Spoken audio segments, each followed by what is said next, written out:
Good morning, everybody. Hello, my name is Joshua Bleasy. I am the unknown prophet. Everybody. Hello, my name is Joshua Bleasy. I am the unknown prophet.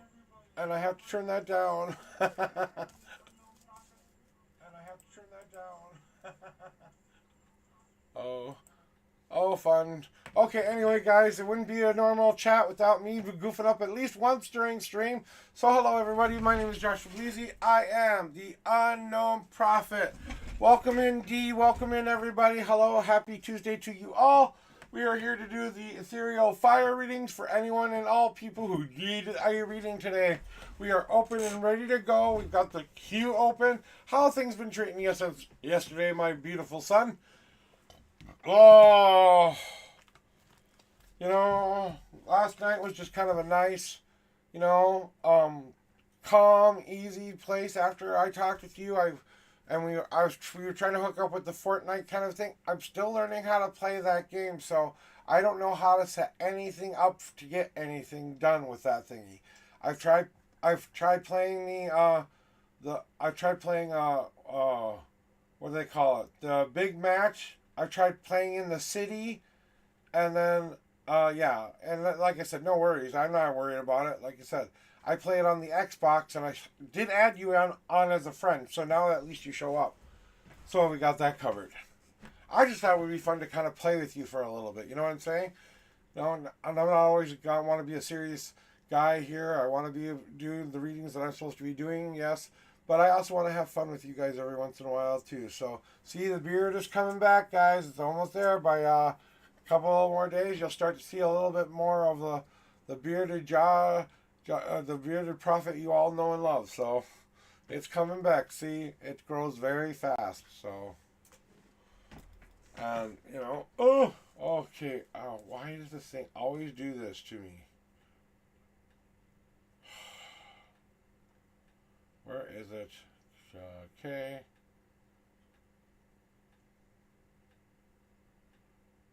Chat box, chat box, chat box. There it is, chat box. Interact with the chat box. Go away.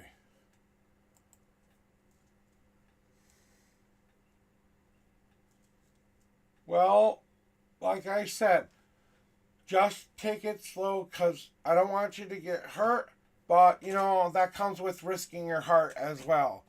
And just kind of remind yourself not to put on glasses like rose colored glasses. Okay, well, TC's a good reader, and she'll tell you the truth. So, yeah, exactly. But we know that. You know that. It's just like, remember the story about the girl I fell in love with for 7 years who didn't love me back in return?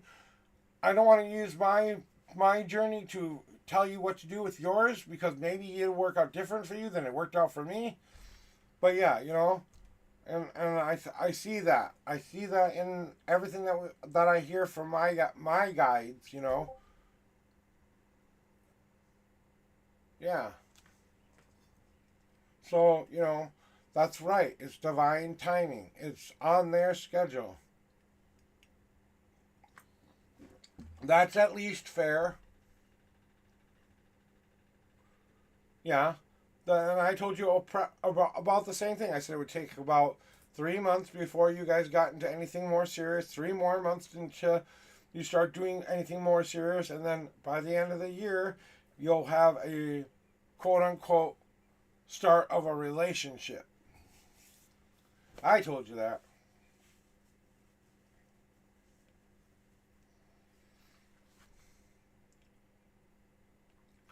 I know it's hard not to get in your head. I know it's hard not to think things over and over and over again, especially when you're putting your heart out there for somebody who, right, like I said, right now, she can't give you that because she hasn't learned enough about you to want to give that to you. And she's still deciding between, do I want this guy as a friend or do I want this as a love interest? And maybe that's what it's going to take, is to actually meet this person.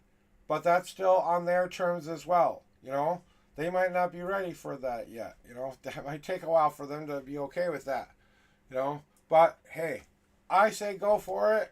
At least you tried. Whatever happens, happens. And just like I said, don't get in your head. Don't let no, tone down the readings and just accept that this is gonna take a while. That's all you need to know about this relationship. You want to know something else that we can help you with? Great. Then we can help you with something else. And yeah, exactly. She might have to go through something too.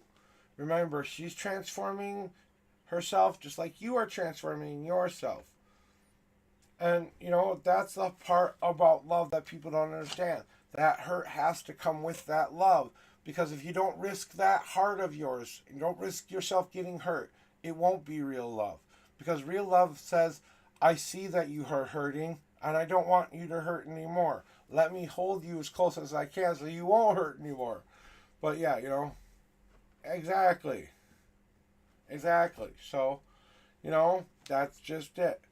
Slow and steady wins the race on this one.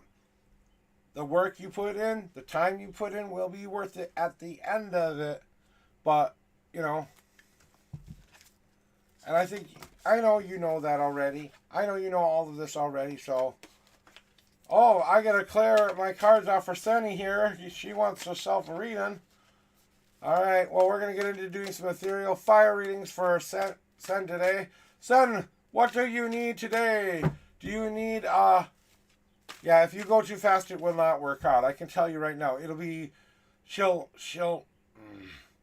I don't want to use the word stalker as a problem, but she'll see you as that more than a interest of person. Someone she has to stay away from, and I don't want that for you either. So.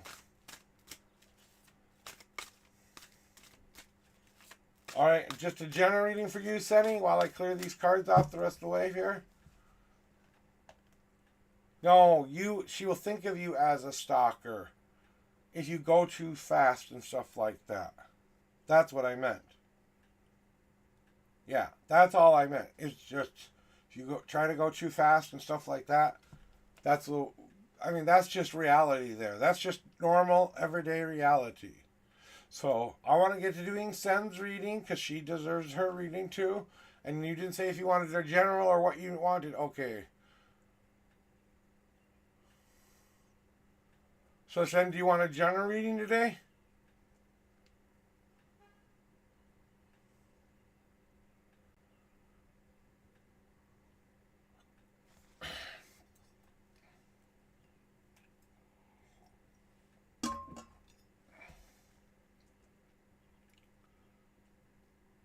Yep. Yep.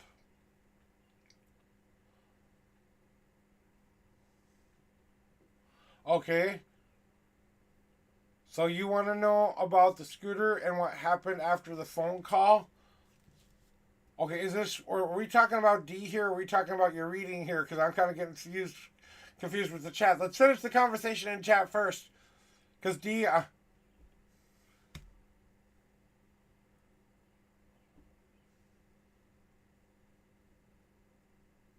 I don't, no, it's fine. I have no problem with any of that stuff, Sen. You can use my messages, my readings, anything that I say. Oh, okay, that's what I thought you wanted to know, but it was just making sure because it wasn't, I was getting confused between the 10 and 36. Okay, here we go. Here are your 10 official shuffles, Senny. 1, 2, 3, 4, 5, 6, 7, God card, 8, 9, and 10. Alright, and the 36th card is 1, 2, 3, 4, 5, 6, 7, 8, 9, 10, 11, 12, 13, 14, 16, 17, 18, 19, 20, 21, 22, 23, 24, 25, 26, 27, 29, 30, 1, 2, 3, 4,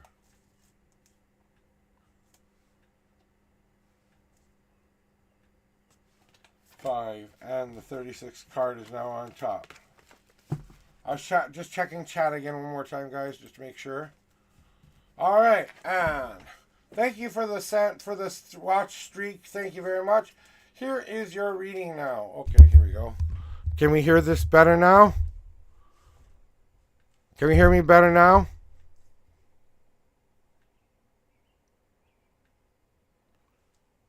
Let's check the volume on the old microphone. Can we hear me better now? Okay. So this is better then? All right. Okay, good. Then we'll go from here. Thank you guys for letting me know that, because I did have my microphone kind of far away from me. So here is the answer to your question about what happened after the phone call and what answer you need with you and Scooter, or what with the Scooter person. Because, yeah, I just had my microphone a little too far away from my voice. So here we go, back up to where it is. Nice and normal so you can hear me. So, with that, it's next thing. You see this little thing on top that says play with the unknown prophet? That's where you know you're at in your line there. So just look at the box and see where your spot is. I do go in order, guys. I don't do a randomized wheel or anything like that. First come, first serve in my book.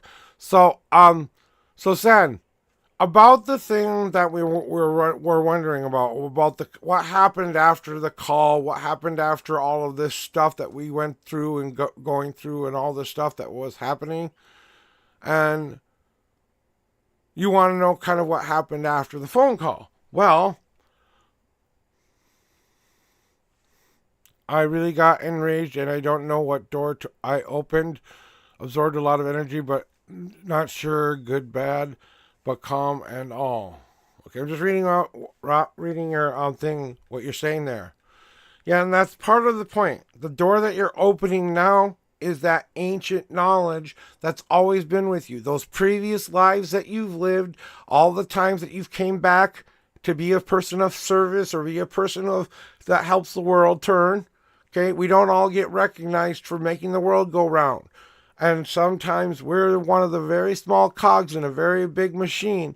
But you have that ancient knowledge that you know you possess. And she's just kind of going back into herself and thinking, or they're thinking to themselves, you know, I'm absorbing all of this. I'm kind of tendering it to what happened before. I'm kind of putting I'm looking at it in a new, different way kind of a feeling. So she's kind of trusting her intuitions and what she's feeling inside right now. And it's kind of like, I feel like this is a good thing, a good feeling for it, you know? And the energy you kind of walked into was a little bit of her soul energy as well. So you got to feel a little bit of her raw power a little bit as well. Yeah, well, that was just your deity pointing out this is not what you want to be doing and thinking, right?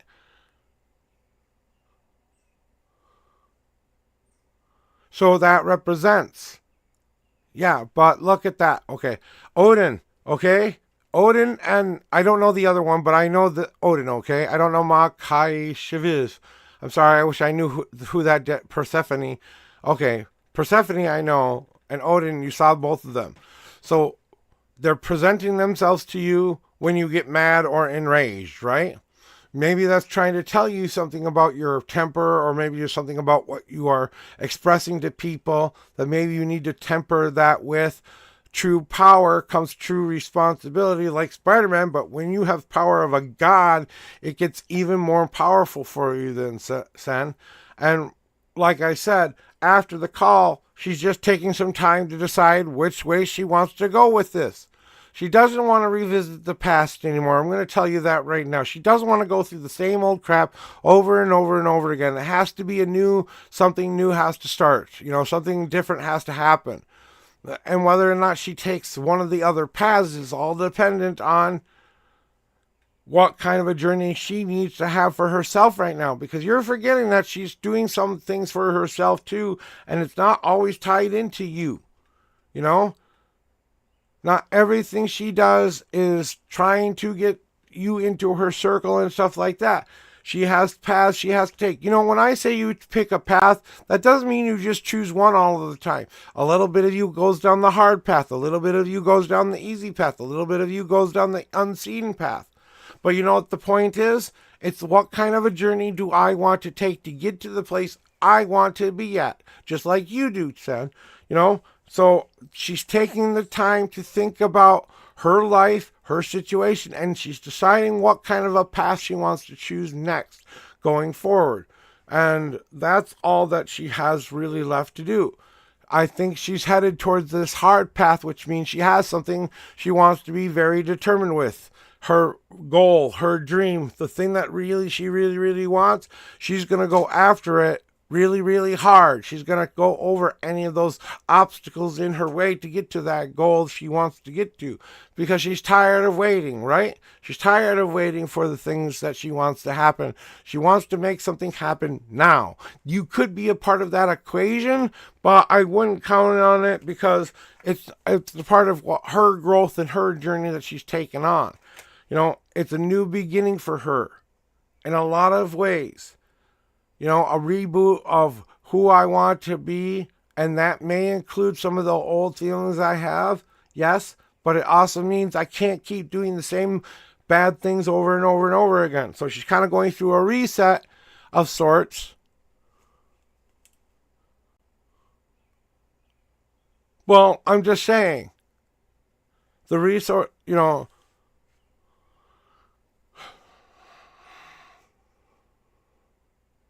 yeah, okay. So I'm just saying, in general speaking, I might say he, she, you know who I'm talking about when I'm saying that, right? It's just basically gone back into themselves to temper it with what they feel inside. They're using what they've been through already to make a choice and decision. They're in that moment of making choice and decision, but she's not quite sure where she wants to go. She's leaning towards that hard path, but that doesn't mean she will take that hard path. Maybe she doesn't want to go down this path anymore. This is the path she's trying to avoid or whatever. But she's got to decide if this is more important to her. She's got to do it with her whole heart, which might make you feel like you're way back there, but you're not. You're a part of the ground she plants herself in. You're not going anywhere. It's just now she's going above and out and becoming something new and different, and whatever that is.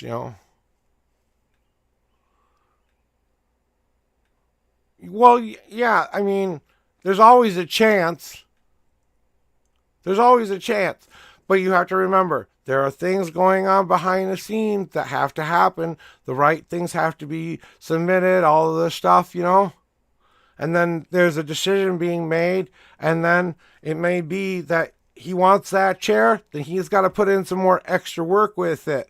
And he's got to put in maybe got to check back on the paperwork, go over the paperwork, go over everything again. Dot your I's, cross your T's, make sure you got it done. Call on somebody who knows what the hell they're doing and get them to help you with it, so that you are guaranteed to get what you want. It's a scooter. It's not like a person. You have to wait for the right thing and you just go out and buy what you want, But I know finances are the issue here, but there are places that will help you with that. If you're in the United States, at least. I don't think you are. I'm not sure. But anyway, the whole situation is, and I'm sorry I got kind of confused, because I thought you were talking about a woman or a person, but now I kind of understand the reading about the you want him to get some kind of a certain scooter. So, yeah, it basically does say the same thing. Start trusting that ancient knowledge. Well, in India, I mean, it's the place of compassion and love and trust where the Buddha, I believe, is reigning supreme. No, it's Shiva or something like that, I think. You'll have to correct me if I'm wrong on that. But that she's a compassionate, kind, caring person. People are kind and compassionate. I bet if you kind of reach out and try to seek some of that spiritual help to let them know that your friend just wants to be able to get around so he can come back to doing the things he wants to do in life, there might be something in India for you. I don't know anything about India's laws, rules, or what they offer as far as a government kind of support program, or if they even do so. So, there might be something like a used scooter that's almost exactly like what you want. It's just slightly used, you can still get what you want, but it might not be everything you wanted it to be. You know what I'm saying?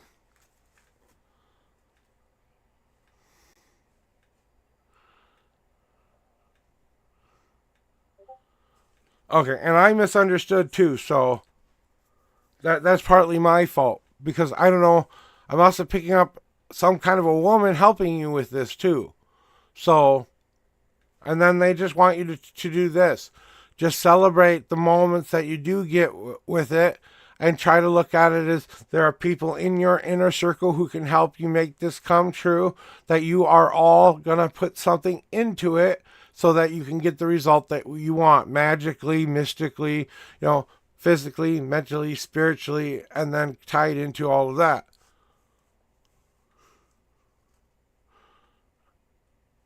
And just celebrating the fact that you have opportunity to fill that cauldron of change with whatever you choose to put in there.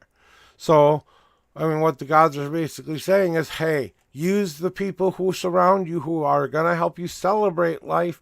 They will see the benefit of helping with the scooter issue, but it's also about you getting back out there and reminding yourself that this is your time to celebrate you as well. I know you want to help everybody and do everything for everybody else, but sometimes they have to do things for themselves too. And I kind of think he's not doing everything he's supposed to do to get that scooter. So, I kind of feel bad because I kind of picked up on the wrong thing there. But I say what I say, This new energy I'm getting used to here, I feel like I'm high even though I haven't had nothing to smoke today. So I feel like I'm in that high kind of, buzz, cloudy kind of thinking here. So it's just really, really weird about that, And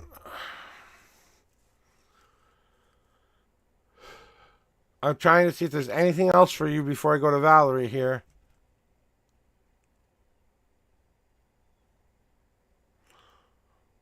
They want you to also check out, there was another store you went to like a couple days ago that had a scooter like he wanted kind of a deal.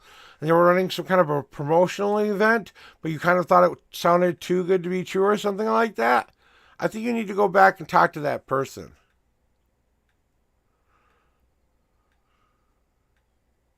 Oh, okay. Well, that's kind of what I'm saying. Thank you. I mean, I just appreciate that feedback, Kasen. With me getting this new energy and these new things, I'm still adjusting to everything kind of coming through and stuff like that. Yeah, I think that's basically what it is, and I think it's all depend. It's like I said, it's on a real life kind of dice roll because it's something that has to do with the mundane world, not a magical world or anything. It's just normal life that you have to go through that.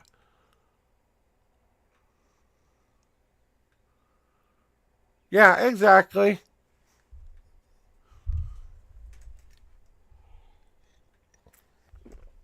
You know, and he has got to take a little bit more personal responsibility for what's going on with him because he's not doing everything right either. You know. All right, Valerie, I'm gonna get to doing your reading now. Let me clear these cards off for you and adjust my door because I've been trying to stay in the door now when I'm doing readings for people. So I'm not going back out again like I was doing a couple days ago. So now I'm kind of staying in the door. You know?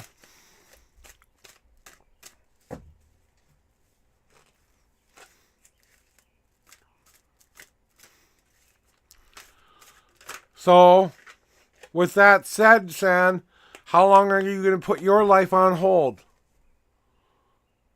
He's a big boy now. He can figure it out sometimes, right? All right, let me see what they said. Yeah, I'm going to get to doing Valerie's reading now. I think I've told you everything you really needed to know. I think you know most of this anyway. All right. 7 and 5. Well, kind of effed up yesterday. I want to know what happened and how Jay felt after he read the message I sent that he will lose me if I found out he was one of the 3 what? 3 girls he liked, and that was the cake? No, I gotta read this again. Jay felt after he read the message I sent about that he will lose me if I found out he was one of the 3 girls he liked. And that was the, okay, cake or something like that. Tea. Oh, that's the tea. Okay. Just kind of wanted to see there that what, All right, so let's get to it. Let's find out what that whole thing. I want you just to think about the whole situation with you and Jay for a moment, and really, really think about what you are asking here. You're trying to ask me if he has been seeing one of 3 other girls that you know of, and I want to make sure I understand the question here because it's kind of like I'm just want to make sure. So is that what we want to know, or? Because I need a little bit more. I need to know what your actual question is, Valerie. What is the actual question you want to know? Put it as simply as possible so I can understand it. Can you please type that one more time for me? I would really appreciate it while I start to shuffle your cards 7 and 5 for you. 1, 2, 3, 4, 5, 6, 7. And you want the... Okay, that's what I thought you were asking. And the 5th card is 1, 2, 3, 4, and 5. You want to know how he feels when you told him that and where things stands now, right? I want to know how he feels when I told him that he was going to lose me. Okay, so here's the response to that and what he felt. Now remember, these are just feelings, but also,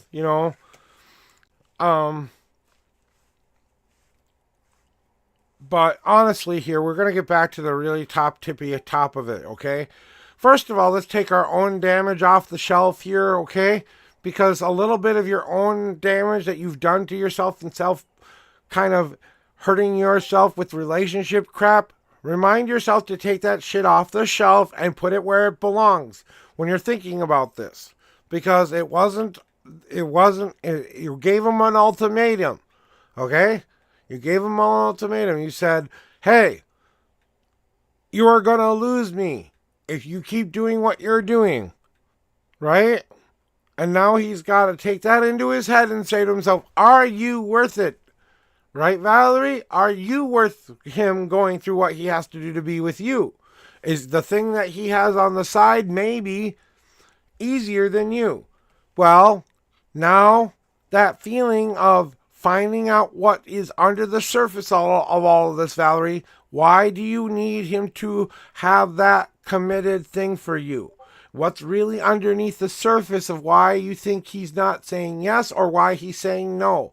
You're trying to figure him out a little bit, but you got to kind of dig a little bit deeper a little bit, especially when it comes to him not wanting to share a lot of those other kinds of emotions and feelings and stuff like that. Finding out what's underneath the surface and trying to find out what it is really about, because it's not about the... Yeah, you have some jealousy. Okay, everyone has a little bit of jealousy from time to time. Everyone thinks something of their partner that's really not that true. We all have these doubts and thoughts in our head, right? But where you're going now is you have to remind yourself you've given her all of this stuff. So she's a big-ass person in a big-ass ocean with a lot of different fish there. And you told her, if you want to be with me, you have to stop swimming around the problem and start swimming with me through the problems. And he's a stubborn bastard. I'm sorry. He's a very unmovable guy. Sometimes when he wants to change, he changes. But he doesn't do it unless he has to, kind of a deal. And I know that annoys you to no end. But he's finding a way to live in that moment and jump for joy and live every day as if it was a joyful momenting song. And as stubborn as he is and as unmovable as he will never change. He will always be that kind of a person. He may evolve a tiny bit here and there, but you have to either say, I'm going to accept him for who he is too. So can you accept him like he is? Can you accept him when he comes back to you and tells you the information you want to know? Which, by the way, this is my wife's card. She's my one true love. So, and we have these moments too as well. We have to start to talk to one another, and we have to use our big ears. That means we have to listen without emotion and just hear what they're saying. Then I'm allowed to go back and say, how does that make me feel? Here's how it made me feel. Let me express it to you. Now that you know more about how I'm feeling about this situation, can you explain it to me on how you are feeling about it? Without judgment, without anything. We call that big ears, okay? And that's what me and my wife had to start to do for almost a full year. We use that constantly. Whenever someone needed to hear what they were saying without that emotional string attached to it, because they're sharing information. How it makes you feel is different than the information they shared, you know? And I think you're going to get the answer. You might not like the answer, but I think you're going to get the answer. I don't think he's intending to look anywhere else. It's just that looks easier to deal with than what you are asking him to do. You understand? So the grass looks greener on the other side. But he's finding a way to jump for joy, finding a way to get out of those problems within his life and come up for that fresh breath of air that he needs to have. He's a I live in the moment kind of a person. And he's just trying to brighten his star or brighten his soul up to match something that he doesn't want to have to explain it or excuse it anymore. I don't think he'll ever be the kind of guy who gets tied down. He's always going to be that kind of revolving around kind of a guy who will give you his attention for a while, but then after that, it's kind of like he moves on to the next thing and the next thing and the next thing and the next thing. He hasn't learned that the thing that was staring him right in front of the face all along was maybe the bright sun he was looking for. You know what I'm saying? And I think he has to go through some shit before he's ready to see that. Because the glow card means he has to feel good inside about it. So whatever kind of ultimatum you gave him, it's kind of a relief because now he can tell you exactly what he wants to tell you without any repercussions because you gave him the ultimate out. Do you realize that? You gave him the ultimate out. He now has that choice to be who he has always been and let you accept him for that. Yeah. I was looking or maybe talking to someone. That doesn't mean I'm dating them. That doesn't mean all of that, right? But I have to start to see the situation in a brighter, shinier way because I'm tired of living the life that everyone expects me to live. And that's basically what the cards are saying here. So back to that question you were asking about how he feels and stuff like that about you after that call. Well, he's digging under the surface to see what's behind the message, why you actually want to know the answers, why sometimes you can't accept him for who he is and you're stubborn about it and you swim around the problems just as much as he does. And it's facing those issues and problems together that's going to solve it all. But he wants to be the person he's always been. He's not going to change. He's proud of who he is. So that right now isn't changing. He is the glowing spirit that he says he wants to be. I think you're going to get an answer like this. He'll probably answer to you, yeah, of course I'm looking in other places, but that doesn't mean I'm not still committed to you for right now. And my answer to you is this, and now we can move forward. Either will be time for you to move on or move forward, but it's too up in the air right now because it's a combination of, do I want to be free or do I really want to give this a shot? And I'm sorry to tell you, it's like free will game time for him. So, so that's the kind of a message I think you will get. I don't think it will be the end of your relationship by any means. I think it will just be a starting point to start talking to one another again. You know what I'm saying?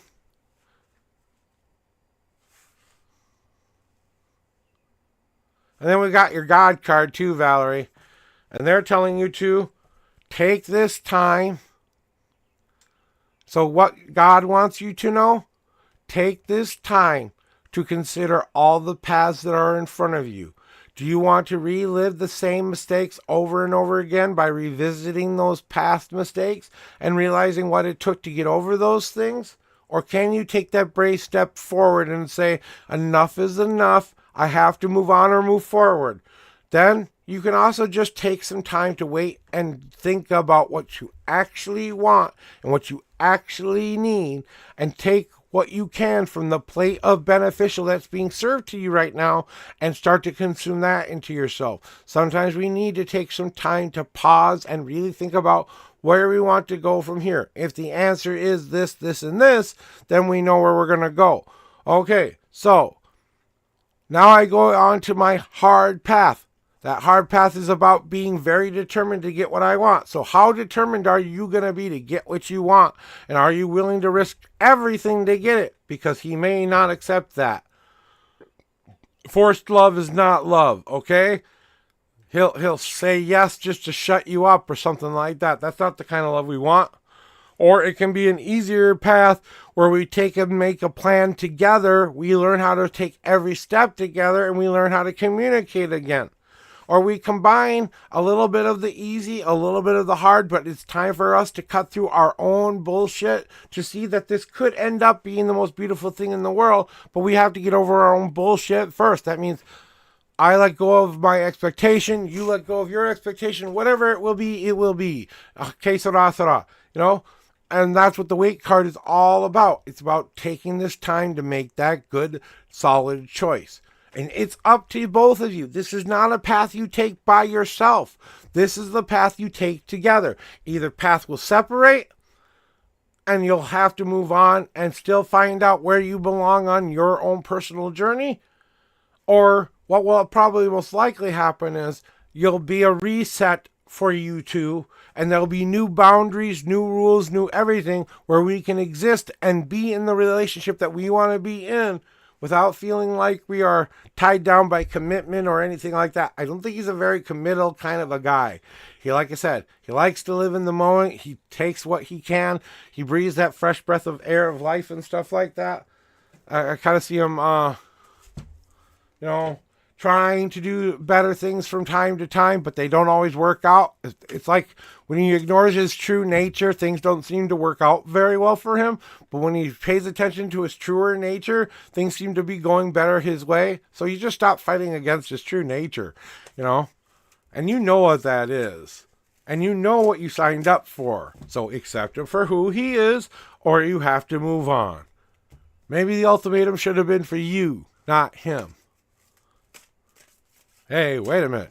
Am I willing to accept this person as he is, even if he's the biggest flirt in the world? I'm the biggest flirt in the world. I've been married 18 years with a beautiful woman. I still flirt with women. I still look at women. But that doesn't mean I'm not 100% and 50% committed to this woman that I married for 18 years. She's bisexual. I'm bisexual. We look at the same sex from time to time and go, ooh, pretty. Okay? But that's us. We worked on our relationship. We stopped taking a single road, and we started becoming what we call magical freedom. Let me give you the 5 rules for any good relationship. Maybe this will help you, okay? Number 1, and the most important, you must be willing to share everything. The good, the bad, the uglies, all of it. You have to be willing to share all of the ugly parts as well as all of the beautiful parts.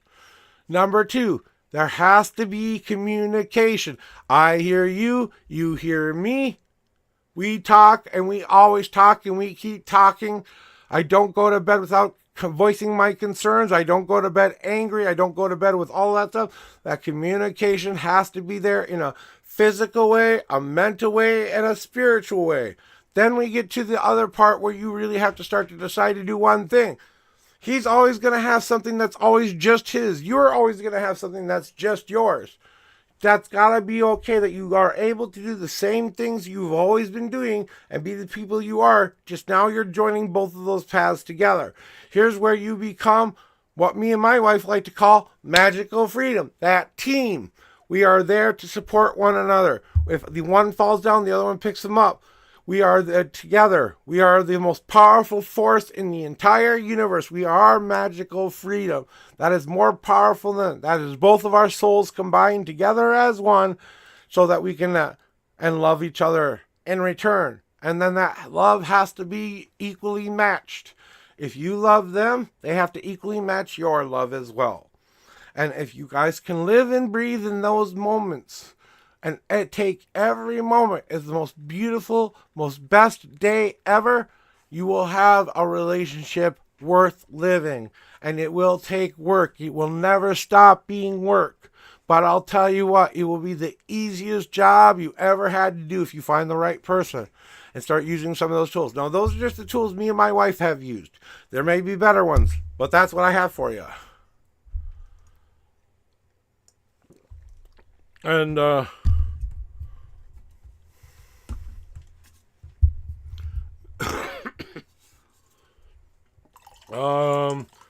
do you remember when you did this to another person about 3 years ago?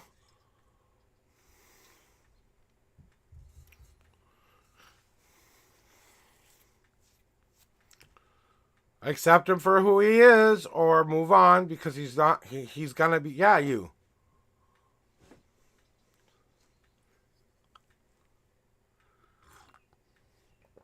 I had one more thing for you. Okay. That has nothing to do with the last question. What was it? Well, tell me already.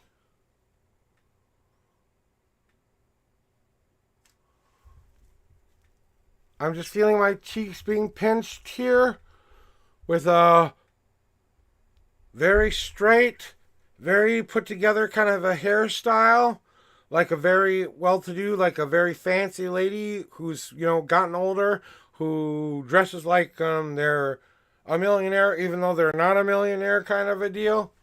They dress up, they don't dress down. So she always would wear her Sunday best most of the time. She would wear her best clothes all of the time. And what I'm seeing from her is like a warm kind of purple bluish energy. So purple and blues are kind of associated with this person. And the other thing that I'm feeling from this person is just a warm, kind of strict attitude. Warm but strict, I don't know if this means anything to you. But if it does mean something to you, Valerie, then what she has to say is this. Remember to love yourself the way I used to love you. Something with that advice that you got from someone like that in your life.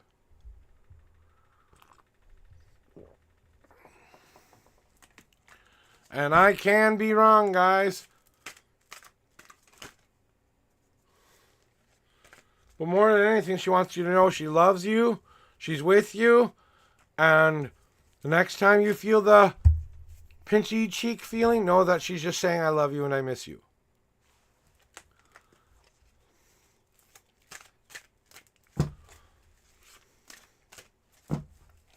And it happens when you smile a lot, too.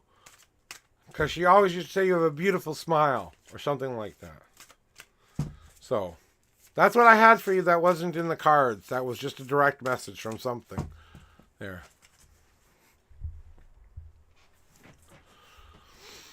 That's what I got for you today, Valerie. Any other questions anyone wants to answer? I'm here to help you guys. Welcome into everybody who is here today. You're very welcome. That's what I'm here to do. I'm here to help you guys find out and find all those things out. Hey, I want you to go check out a couple people here. Senny, go check out Sen. They play some games. Go check out my friend D. He plays Counter-Strike and stuff like that. So go find that out as well, guys.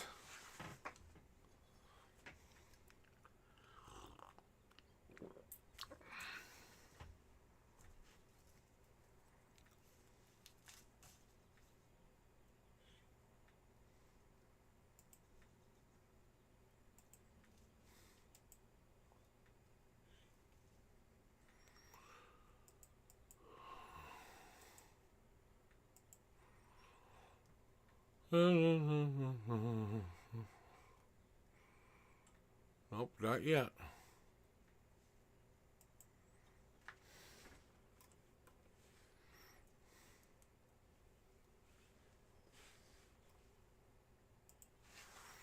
You should be showing up, but you're not.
You know, guys, it's been a journey for me too, and I'm sorry, I was just checking something out online, kind of checking in to see who was out there and stuff like that.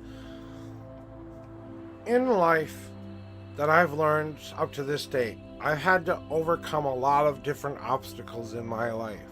I had to overcome a learning disability. I had to overcome my anxiety and my dual personality disorder. I had to understand why my ADHD works the way it does, why I'm on the spectrum of every last little thing by a thin line. I am like that close away from being considered that thing, but because I don't qualify a lot of things underneath of that stuff, you know? And there was a time I was unconfident. I didn't believe in myself. I hated myself. Yeah, I did shout you out. That's right, damn it. I just shouted you out to shout you out, to let people know you're playing Counter-Strike, just to give you some love, that's all. No, just saying that you're a good player, you play Counter-Strike, go check them out sometime. That's all. That's all I did. I was just giving you a little bit of love that people can come view you, that's all. You know? And just like I'm talking about me and myself and people learning more about who I am and what I've been through. I grew up with the most beautiful mom in the world, but she was an alcoholic, okay? I spent most of my mornings making my own breakfast, making my own lunch to go to school. And thank God I had breakfast and lunch at school that I could eat sometimes, because sometimes food was scarce around the house. We lived in the world of food stamps and stuff like that. And welcome in, Max. Hello, welcome in, first time chatter. How are we doing today? I'll finish my story a little bit later, but I just wanted to say hello and welcome on in. This is how it works here, Max. I'm going to ask you to pick some numbers for me. 1 through 10 is how many times you shuffle. I'm going to shuffle the deck for you. Pick one number, 1 through 10. Then think about what you would like to know. If you just want a general reading, say general, but pick a number between 1 and 52. That's where the answers you seek will be in my deck. If you do have a question you want me to answer, please pose it in chat as simply as possible so I can understand it. And I've got the hiccups. And if when I'm shuffling, if cards pop out and fall on the deck like that, that's a message from your higher power. We always get to those after the reading that you have. So you get a general reading, and unless cards basically jump out of my deck while I'm shuffling. So 6 is the shuffle number. Now I need a 1 through 52 number for you.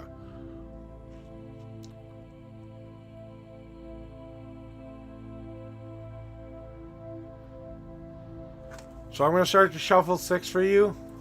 1. Oh. I got to do a cleansing shuffle first. This is just me cleansing the cards out because I forgot. I just got done doing a reading for Valerie, and I got to kind of clear these cards off here a second. Just to randomize them a little bit before I do your official shuffles. So here are your 6 official shuffles, okay? 1. Oh, we got God cards already. 2, 3, 4, 5, and last but not least 6. You have a 1 God card message for you today, and then the 15th card is 1, 2, 3, 4, 5, 6, 7, 8, 9, 10, 11, 12, 13, 14, and the 15th card is on top. And we want to know, do you know your future lover? Are they in your life right now?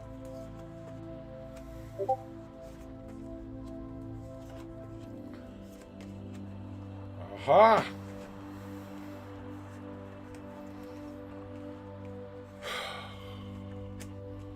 So Max, is your future lover someone I know? Yes. I believe they are, but you haven't viewed them in that way because you still see them as maybe a friend and only a friend, and you can't see them in any different new way, but they have been a beautiful person in your life. They have been that flower, hoping that you come and smell them and pick up their scent and allow them to kind of come into yourself here. So yes, I believe the person, your future lover, your future person that you will be with is around you right now. It's just right now, I can't see her in that light or see that person in that light because I've too fixated on my one world view of them. They've got to share a little bit more of themselves a little bit. Well, that's what I'm saying. He's coming that way. You know what I'm saying? And believing to know that he's close to you because it's like you going out to the garden and seeing a dandelion. I like to use this analogy a lot, okay? You are like a dandelion that has grown through the tough cracks, okay?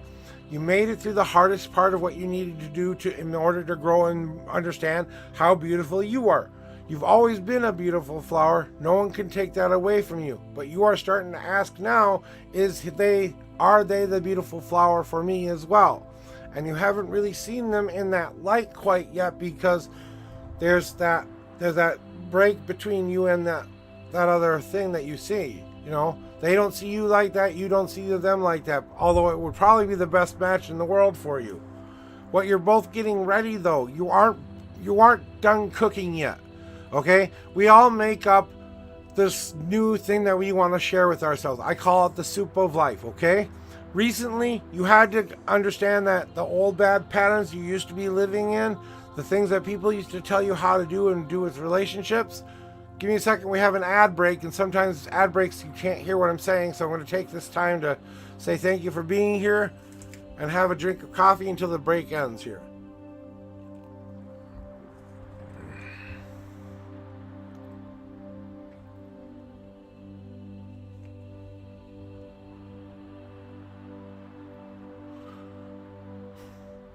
Okay, Max, hopefully I didn't, you heard some of what I say, but I'm going to go over it again. Is he close to me? I'm not that close to anyone as of right now. I believe he's closer than you think he is. You just haven't seen that in him yet because there are a lot of stuff they have to finish up and do first. They're working on themselves, just like you are working on yourselves. We've cleared the pot out. No one's trying to cook us as a main ingredient anymore. No one's adding their recipe to us. We are defining our own recipe. Now, You and this person that you don't think you're close to, who's probably, it might be a friend of a friend kind of a situation. What I'm seeing in my head is a man, he's a bigger boy. He's about, I wouldn't say he's big like me, but he's got, broad shoulders. He's got a very, a little bit of a belly, but he's kind, he's generous. He's always looking out for you. He's always trying to be there for you and has been there for you for a long time now. And it's just like, is this kind of someone I want to grow closer with or not? And adding the right ingredients to my own soup. Is this the thing I want in my life? Am I getting enough of the right ingredients to get together so that we can start to add our ingredients together? You know what I'm saying? So the guy that I see for you, tall man, I mean, he's about like, I'd say 6 foot something-ish, wears like a vest of some kind, has a button, likes wearing a t-shirt with a vest over it, kind of a necklace, a silver chain necklace with like a dagger of sorts, kind of going down, kind of a deal, kind of a thing. He has earrings in his ear. He's comes off as this tough, kind of bikerish kind of a dude, but he's really not that big of a dude. He's just kind of presenting himself as this what I want to feel like kind of a deal, but he's a big teddy bear inside. Okay, and that he hasn't done quite cooking yet because he still has a little bit left to go on the self-love and self-care issue, but he's almost there. You're both embracing a new freedom. You don't want to go back into the same old kind of relationships. They don't want to go back into the same old kind of relationships. We have to start to build a new, different way of doing things when it comes to relationships. You're both deciding what those ingredients are right now and embracing that you have that freedom to choose right now and try other things out until I find you and see you are the right ingredient for me.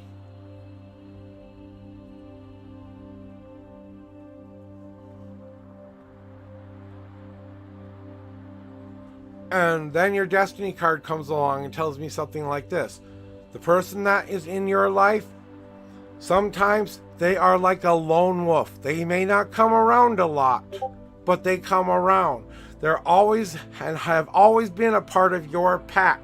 They sometimes are the lone wolf in search of something that they think they're missing. Sometimes they're a part of the pack and just there. They don't really do anything. They are not a leader, they're not a follower, they're just there. Or sometimes they just follow you around like a wolf pack would do.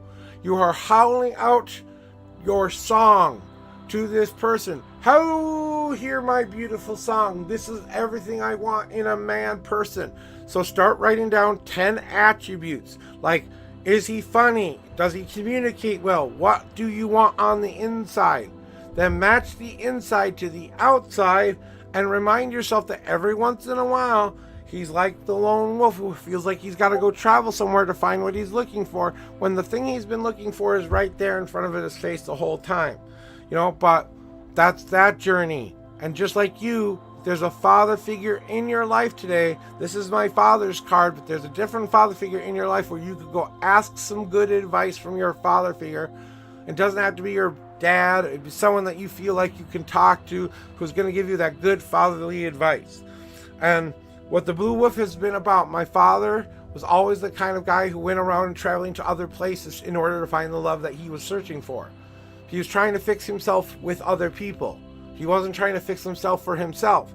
About the second marriage after my mom ended, that's when he started to work on himself and actually start to fill those spots in himself that mattered the most. Then when he got done fixing himself because he wanted to, my mom, birth mother, and my birth father fell back in love again.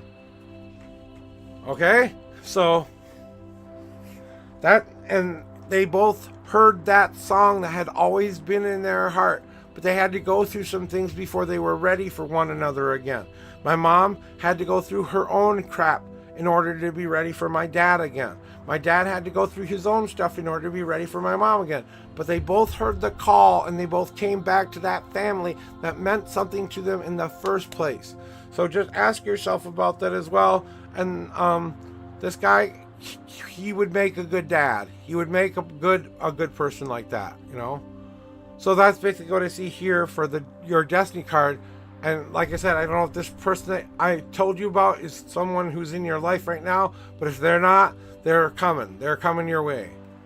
You know what your God wants you to know today there, Max, if you're ready for that, because it's your first time here.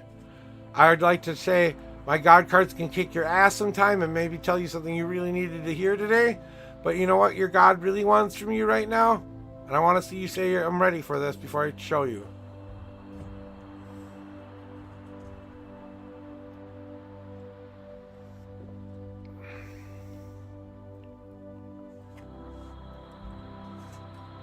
You know what you need to do, right? It's time to go give yourself permission to find joy for you. Today, if you can do it, take the day off. Go treat yourself to a spa day today. Go pamper yourself. Go give yourself all the love you haven't been giving yourself lately. Somehow, some way, today is the day you need to do it. I don't care if that's candles, a bath, some soft music, and away from everybody and everything. Turn off the phones, turn off everything, and just go and take some self-care. Start to donate back to yourself again, because you have stuff that you want to be filled with, so that you can go spend it on the things you want in life. You have to fill your holes too, so go get them filled.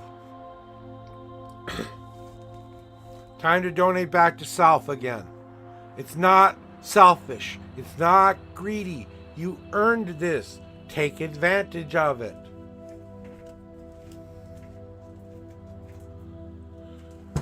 And that's what they have to tell you today there, Max.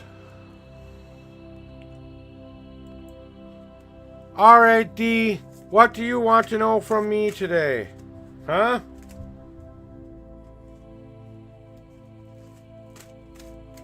You're welcome. Like I said, the person you're looking for is either on their way to you or they're in your circle right now. You just haven't seen them yet. But I kind of feel like they're also in the moment of rebuilding themselves a little bit and becoming someone that they want to be a better representation of themselves. You know what I'm saying?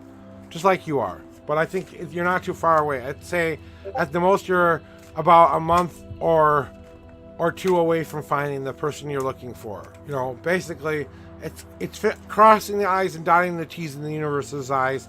Then when you're done with the crossing the I's and dotting the T's kind of stuff, that's when the love will start to show itself to you. All right, D, what do you need to know from me today, huh? Whenever you're ready, you tell me. We'll clear these cards. I'm clearing these cards off for you.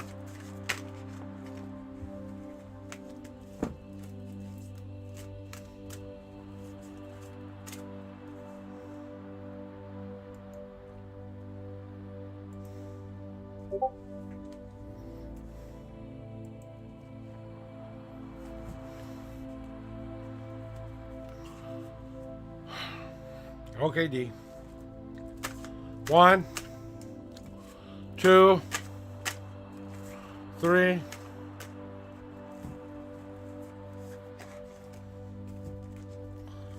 and 4. 1, 2, 3, 4. Oh no, I wasn't upset.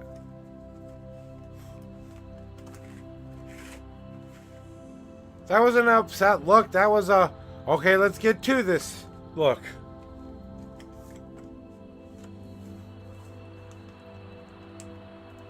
Because I want you to get the answers you're looking for. So it wasn't an upset look. You want to see my upset look? You haven't seen my upset look yet. You haven't, okay? You'll know when you see my upset look. That's when I tell you to go away and never come back. That's my upset look. So until you've seen that... Sometimes I come off... That's why, you know what? When people see me in real life, that's the most I get from everybody. It's that I look upset all the time and I look angry all the time. But it's not that. It's mostly frustration, and it's mostly care. I care for you so much that I want it to be okay for you, right? So how does she feel, right? So you want to know how she feels. She can't get past some of the past guilt and past relationships that were kind of like what you are doing right now. She's dealing with this guilt from the past because she doesn't want to have that kind of relationship again.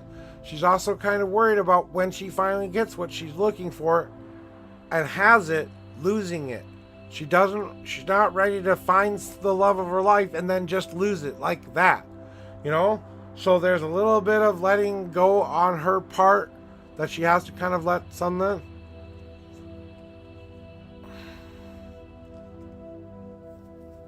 Yeah, it's just that, like I said, in all things, she's working on her own things as well. And that's part of what her journey is kind of getting over some of those old bad patterns. But we kind of got to come to resolutions with it. Just like you had to come to resolutions with your past relationship.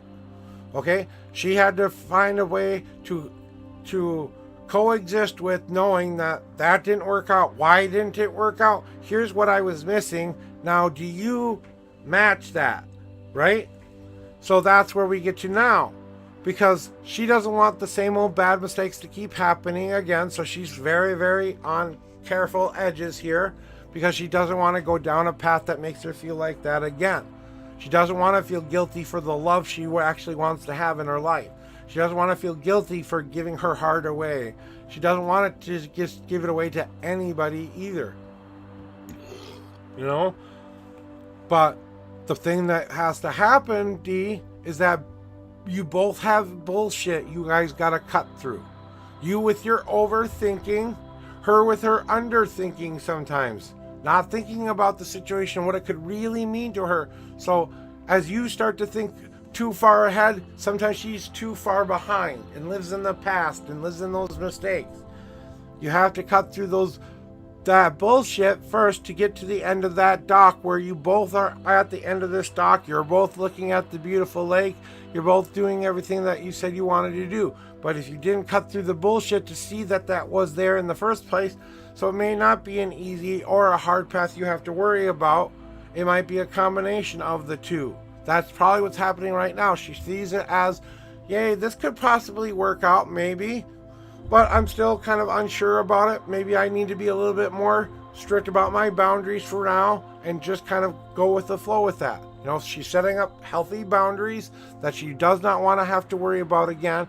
And you're going, okay, here's what I want, and meeting those barriers. Now we have to learn to go, oh, wait, I'm opening the door for you now and letting you get past this. But like I said, it's going to take some time. It's time to lay in the lazy river and let the life that you want to happen. So she doesn't really think of it as, if it happens kind of a deal. It's not really, she doesn't see it the same way you do. She says, if it's going to happen, it will happen. But right now, I just want to lay in the lazy river and let the world take me where it's going to take me for now. When I decide to get off and maybe share my journey with you, well, that's when I will do that.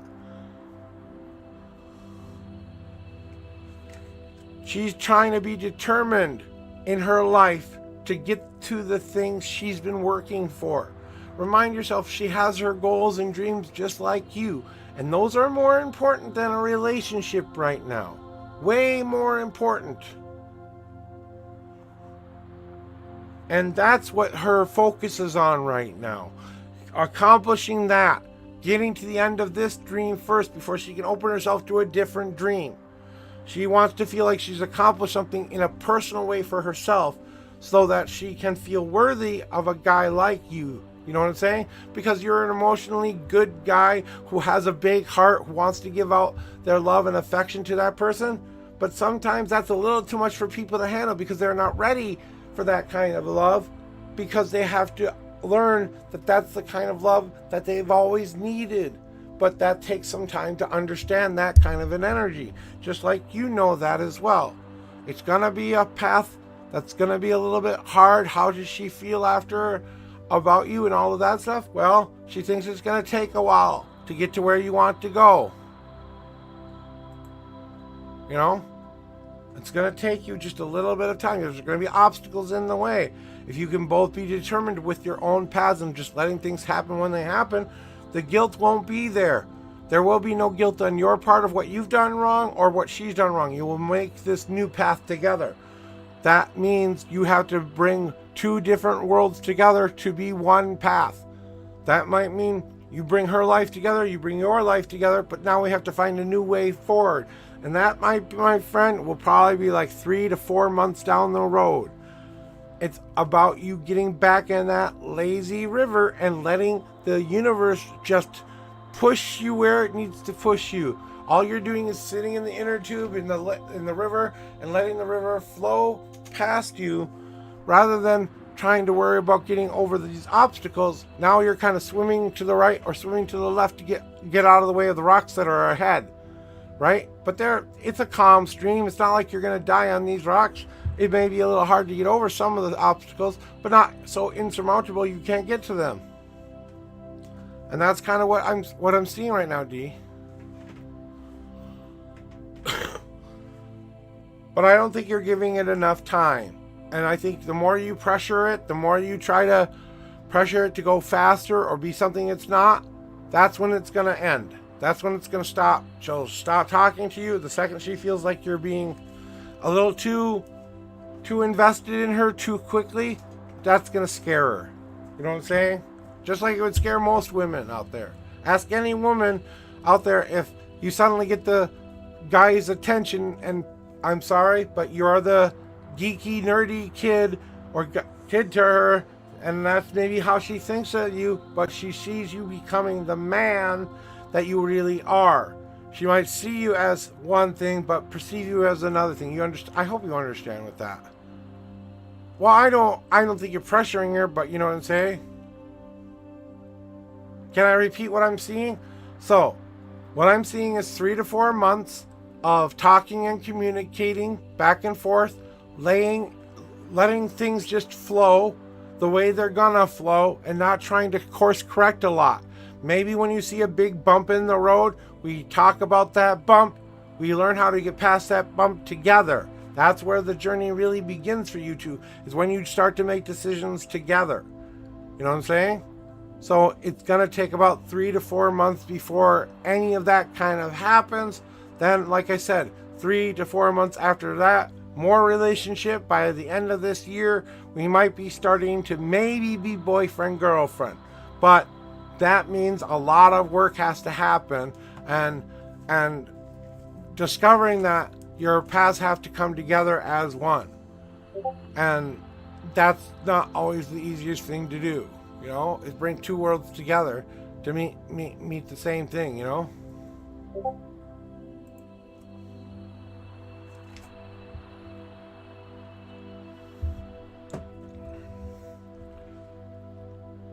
I think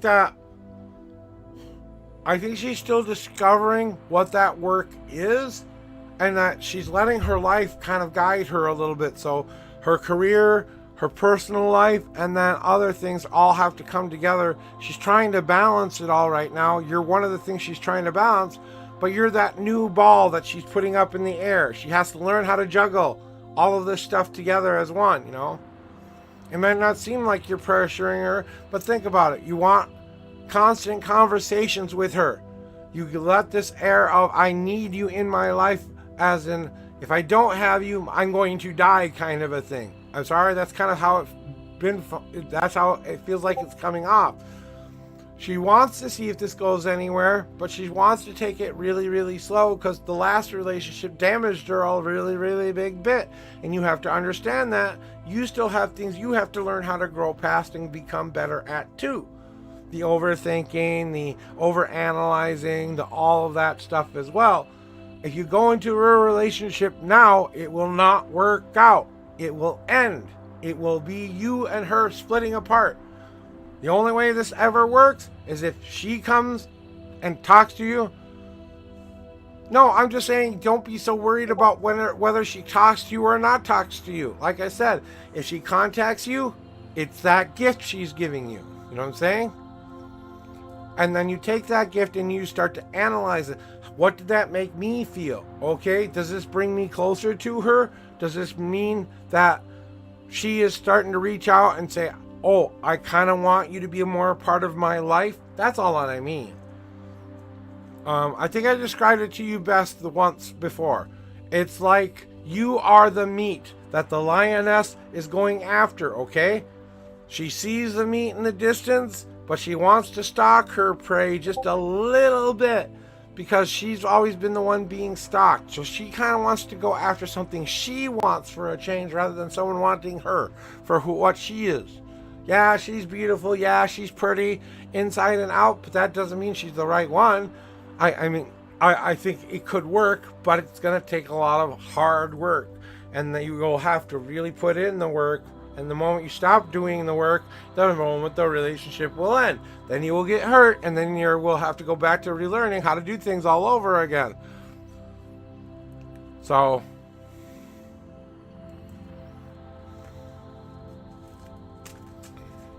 and your spiritual people are trying to help you with that. Okay? They keep tugging on you in certain ways. Like they're tugging you in a certain direction. Like when you're overthinking something, they'll tug on your shirt or something like that. Or they'll do some kind of tug feeling with you. When you're doing too many overthinking about it, that's when you need to go, okay, wait a minute. Deep breath in, deep breath out. How do I really feel about this now? How do I deal with that as well? And learning how to come to terms with that will move you more forward in this relationship. Mad Shepherd, if you're still with me, welcome in, first time chatter. Welcome into my stream. I really appreciate you being here. Since you haven't been here before, Mad, I'm going to tell you how it works here. I'm going to ask you to pick some numbers for me. I want you to pick a number 1 through 10. That's how many times I'm going to shuffle this deck for you. Then I need you to pick a second number 1 through 52. If you have a question you need answered today, please put it in chat as simply as possible. And then I will answer that question. Back to you, D, for one more thing, okay? Yes, wait for her to contact you for a little bit. Allow her to show you she wants you in her life. You know what I'm saying? Yes, you can still contact her, but maybe you wait a week before you contact her again. Give her a chance to go live life. I can't talk to you every day like she already told you she can't do, so don't expect that from her. That's all I'm saying, okay? And yeah, from time to time, like a once a week check-in, say how you doing, everything going okay, want to set up a time to talk more? That's when you ask that question, and then you don't press it. You just allow it to kind of happen, and if it happens, it happens. Okay, man. Thank you for letting me know. I'm going to clear these cards off for you and clear my energy off for you so that you get the kind of reading you need to hear today, okay?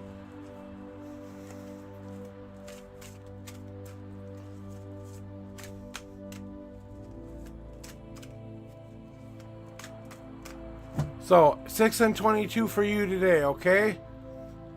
Alright. So here are your 6 and 22 shuffles, a general reading surrounding your own abilities and strength. Let's find out what the universe has to tell you today. 1, 2, 3. God card. 4, 5. And 6.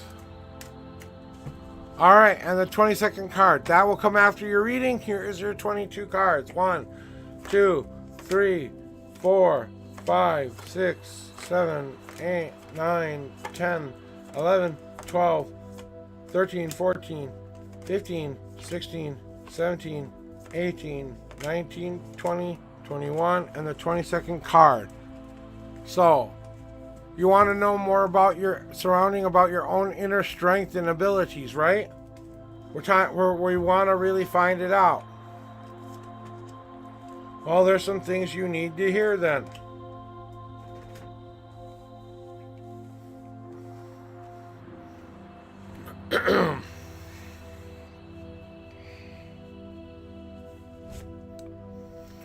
Mad. About the things that you have to understand about your abilities and strength. First and foremost, Mad, you need to say this to yourself. I am the power. I am the strength. I am the fortitude. I came here. I battled through the test of time. I have stood the test of time. all these abilities that you've learned how to overcome, all these things that you've learned how to get better at and do. Can we please just give yourself a round of applause for finally doing that shit and knowing yourself well enough to say, hey, I'm as put together as I can be right now, but I still want to learn how to grow and be a better person. Well, every tree does this every single year. So you have to be like a grand elder tree who's done growing in body, but not in all the other things they need to do in life. Because you lose your leaves every single year, just like you lose things and leave things behind all of the time. So just remind yourself you are everything you need yourself to be, and your abilities and your strength come from everything that you've overcome. The depression, the anxiety. Let's talk about them for a little bit, okay? Because you have finally understood what the universe has been trying to tell you. What is your own abilities and strength? You have the ability to move the mirror. What is the mirror, you say? Well, the universe has this big ass mirror that shows you exactly what you are supposed to be seeing. So if you look at that mirror, just like in reality, what happens when you look in a mirror there, Mad? You see what's behind you, right? You see what's behind you. So if you're looking in the mirror and you see darkness, what does that mean? What does that mean, Mad? That I need to move that mirror or turn around so that I see the part I need to see. Finding that inner strength. Let's talk about inner strength. You battled through the darkness to find that light. Turn it around and change your perspective. You are not the darkness swimming in the light, okay? If you are the unknown swimming in the ether of beautiful, warm, comforting life, and you've changed your perspective around, now you'll understand why you had to go through everything you went through and why it was important for you to overcome those things. It's you turning that mirror around. You have the ability to help people understand perspectives and stuff like that as well. But you don't believe in yourself a lot, and the inner strength and that ancient knowledge you were born with. Let's talk about how many lives we've been here. We've been here a while now. You're on your last physical life. Next life will be a guide kind of a life. But that means I have to start to listen to the ancient knowledge that's within myself in this mundane world of who I want to become. This ancient knowledge teaching me that I've been strong enough to overcome, that I faced my fears with courage, even though they scared me. I've accepted some things I can't change about myself, and it's okay. I love those things anyway. And then we come to this place in ourselves now where we add all of the little things up together. You know, people often give alcohol a bad name. Now, except for the benefits of drinking nothing that's not healthy for you in the first place, but if you do it in moderation, you can still enjoy a well-crafted beer from time to time. But we're talking about your soul here in this analogy. You are putting all of the right ingredients together for the first time. Just like you had to decide what were the best parts of my life I have to carry to this new journey I want to be on. What did it take to make those good things be a catalyst with the yeast and the sugars that have to start to happen for the alcohol process to even begin? But we have to have that flavor that we've always wanted. So what makes up the essential me? Those are my hops and barley that goes into that flavorful water. Because the water is my soul, and I'm adding to my soul that which I already know is a part of me. That's got to go in there first. And then you got to add the spices of life. And that means experiencing and going out and trying different things and all of that stuff. But the important part about it is, and what you're going through right now, is to let all of those break down so they can all mix together, so that when you are ready to filter out the junk you don't want in your life, what's left is only the good elixir you've been trying to find. And that's kind of what you're going through right now. And your abilities and perspective is to see this pattern in other people's as well, and show them that they have put everything that they needed together. It's just straining time. Just like it's straining time for you. You know it, I know it, we all know it, that we have to lose those last little leaves so we can grow again.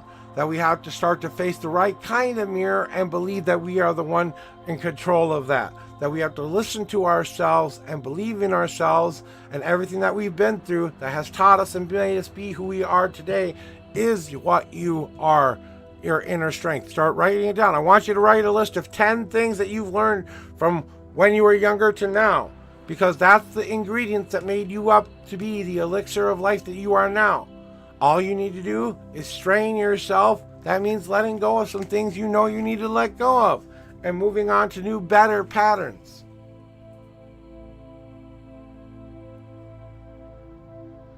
And then we've got a God card for you.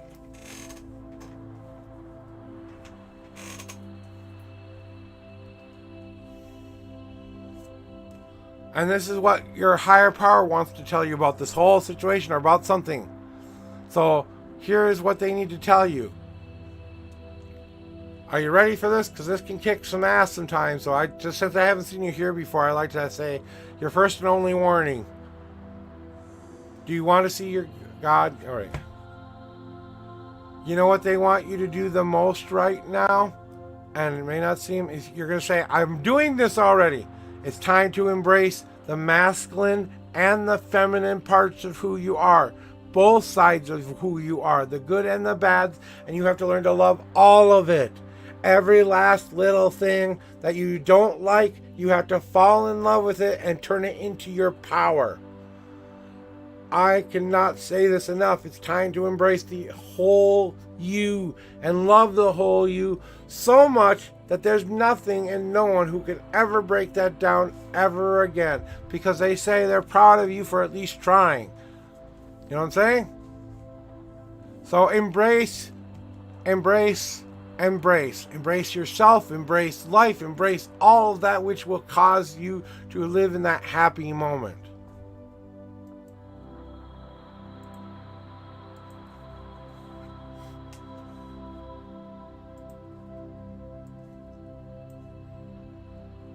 Yeah. You're welcome, Mad. I hope that helped you some way, some shape, form today. I hope that gave you something to think about at least very much. And if any of that was on point or any of that was done, you can always leave me a review on my Discord or something else. But you don't have to. I just hope that I've helped you today at least understand what you needed to think about today.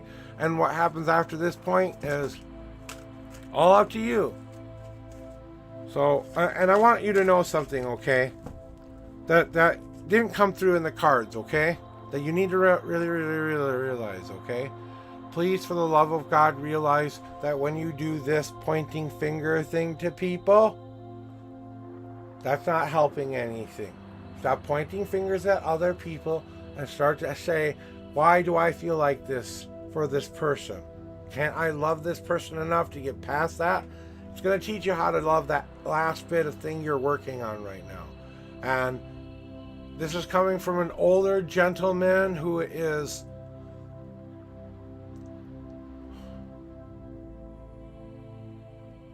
he kills you with kindness, kind of an attitude. He's overly kind to people. He will move and shake your world, but he'll do it through kindness, love, and compassion. It's really weird, but all I'm hearing from him is, please, for the love of God, stop doing that.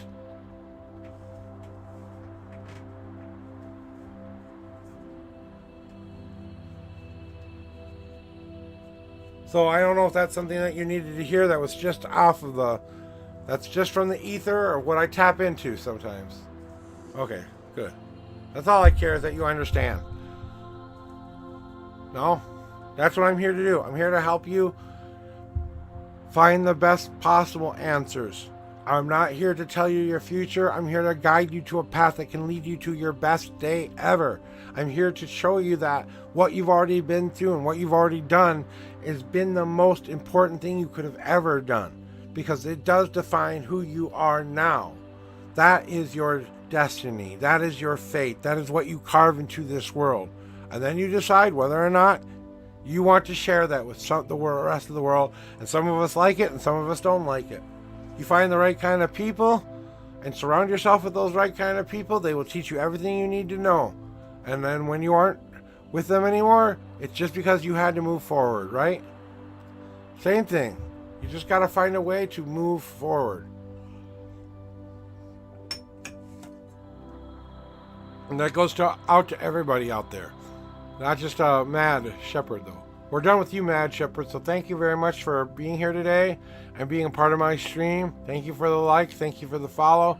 Thank you for everything, because I truly do really appreciate you guys being here every day.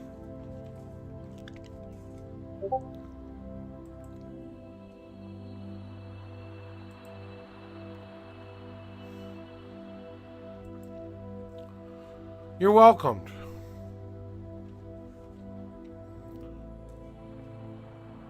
That's why I'm here.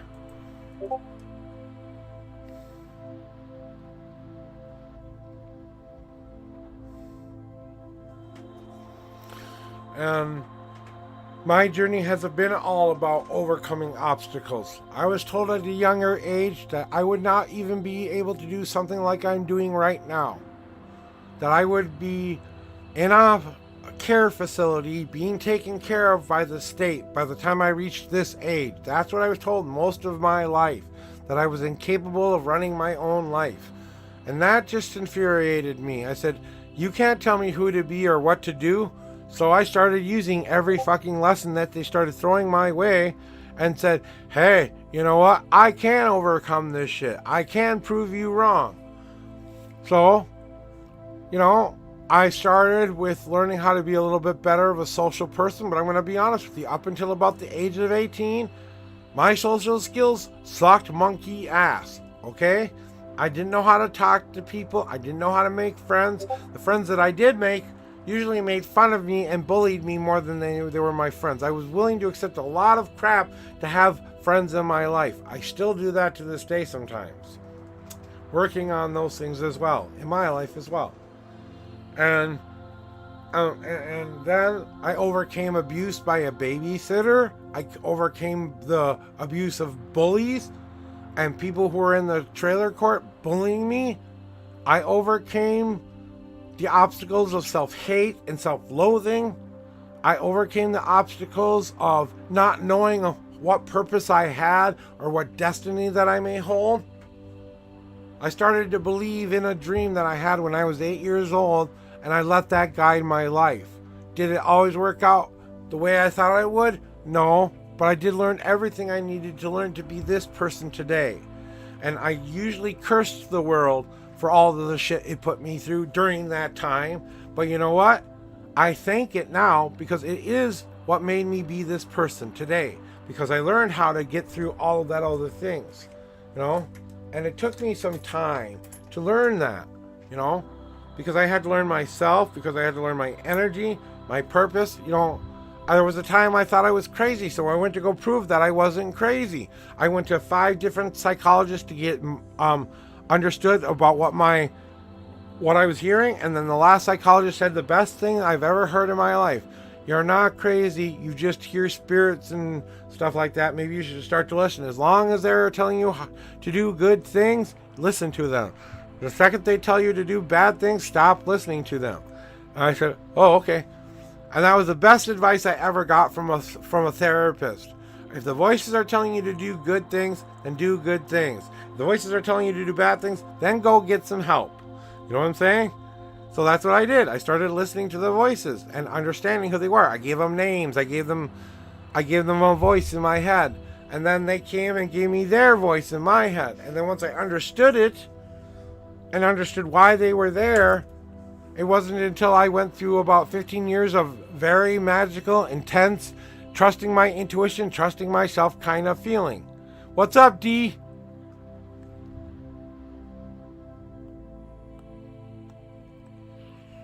And falling in love with the wrong woman because she was beautiful, because she was pretty, because she matched what I saw in my head as far as what I wanted a woman to look like for that soulmate.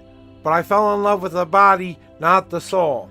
So that was my mistake. I had to learn how to get past that. I loved the body. I did not love the soul. Even though I said I did, I didn't really know it that well, because if I had really understood it, I wouldn't have given my whole heart to her in the first place.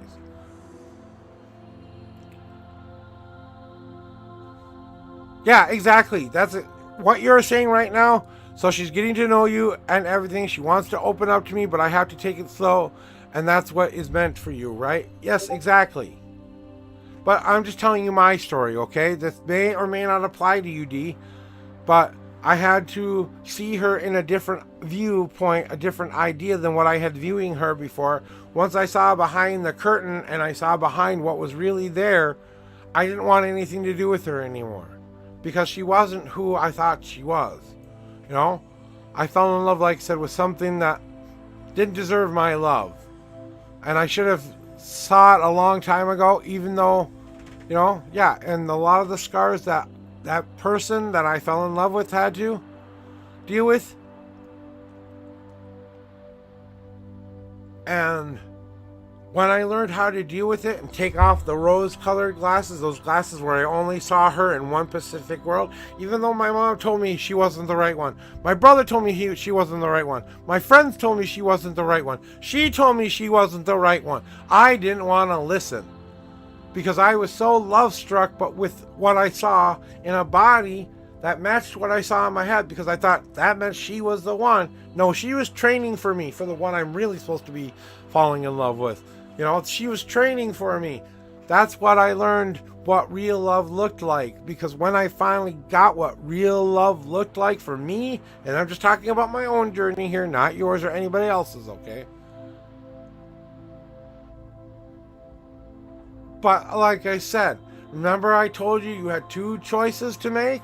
One was close to you right now that you could have right now, that would be tangible right now, that you could actually work on it, that would actually be a lot quicker for you. And then you have the second one, which you're doing right now, that would take a longer time to deal with, that would require a lot of work.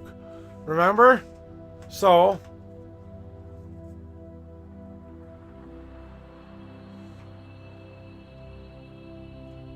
that's a choice you have to make. That's a personal choice, D.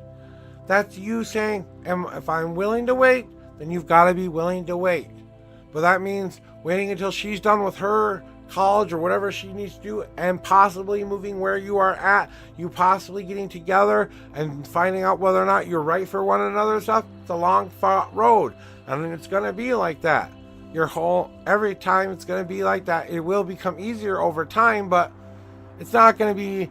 It's the hard path. A lot of obstacles will be in the way, but if you're determined about it and you can work together, it will work out. If it becomes a one world view, like it's only you saying this stuff and she's not matching it, then that's when you will finally understand what you needed to learn in order to get past that, and the overthinking will stop and the jealousy will stop and all of that. Yeah, I know you understand.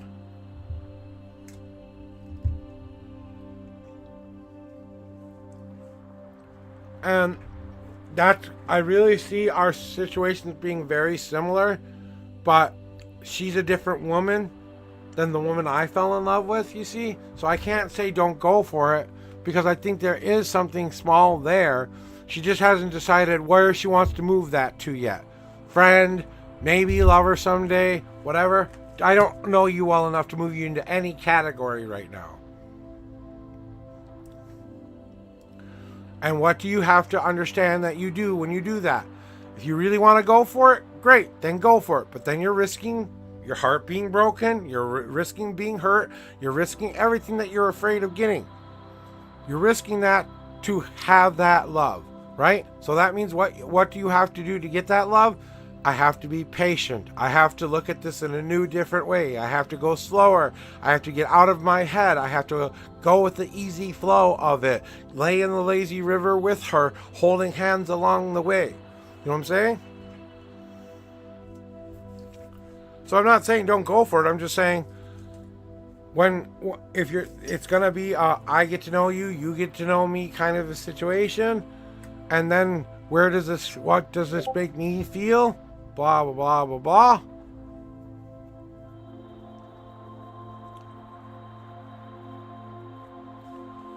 But be prepared that if you go too fast, and you will scare her off.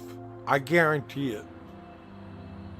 She'll put you in the I don't want this person in my life category, because she'll feel pressured.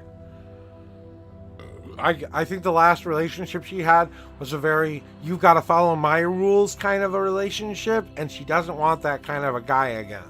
She doesn't want the jealous guy who's always going to be looking over her shoulder, who's always going to be thinking one thing when she's not really doing anything wrong. She doesn't want another over big thinker again, you know?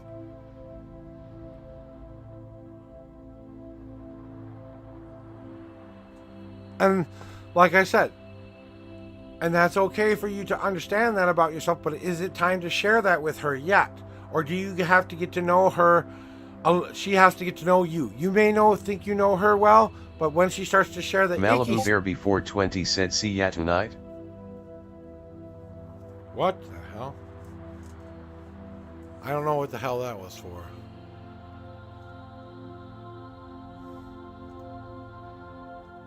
Something just said something to me.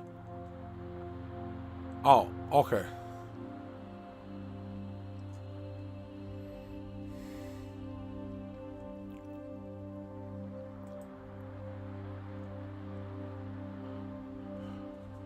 Yeah, exactly.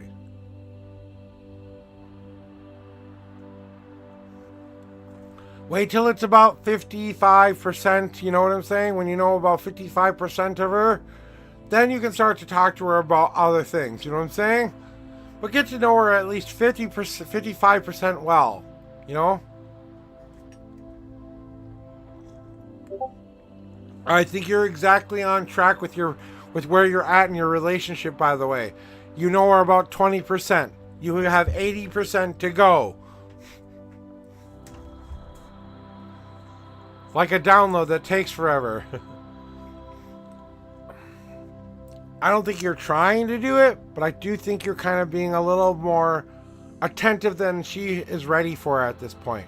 You want a lot of attention. She's not sure she has the time or resources to give you the kind of attention you want. So that's what I'm saying. It's not a pressure situation. It's just am I willing to know that this guy is an overthinker? He's always going to be thinking and overthinking everything. Do I really want that in my life kind of a deal? You know? And that's what I really think she thinks right now. It's just do I want someone who's like you in my life right now? And trying to, I know that, but I'm just trying to say, you know, everything in moderation. You know, they say that the heart grows fonder the more that you're apart. It's true. The more that you are apart, the more you want that other person. When that person comes to seek you out, that's them telling you, here is my gift today. Here's my gift that I gave you. You are opening up to find out more about me. I'm finding and opening up the right gifts for you. That's what I'm saying. You're just doing it in moderation. I don't think it's a pressure situation. It's I don't know you well enough. I know you 20% too. You know, she's in the same thingy. She feels like she doesn't know you well enough to make any kind of decision about where you belong in her life. And I think you are jumping a little too far ahead of the game. I'm talking about the game of life, you know. Yeah, something you guys can do together that will build teamwork, that builds you communicating, stuff like that. And doing that through a game and understanding all of that, learning how to, because you know, in like when you play Counter-Strike, you have to communicate well with your team members to know where you're at and what you're doing at that moment, whether you should stay put or whether you should go forward or something like that. Then we have to use all the resources we have available to us. What am I using to defend myself or attack someone in my life, right? Just like you are doing this as a couple too. What do I need to bring together to make what I really need in my life right now? And then last but not least is there something more there? Do I feel any kind of an emotional attachment to this person? And those are the stages we're going through right now. And you're way at the beginning of just get to know me. Don't say, I think you're the one yet. Don't tell them all of that stuff, because that's kind of like, you know, it's like, okay, if it's like a random stranger coming up to you and saying, will you marry me? Well, then you have to let that grow. You have to see if it's true though, D. Someone can tell you that all they want, but until she shows it to you, it doesn't matter.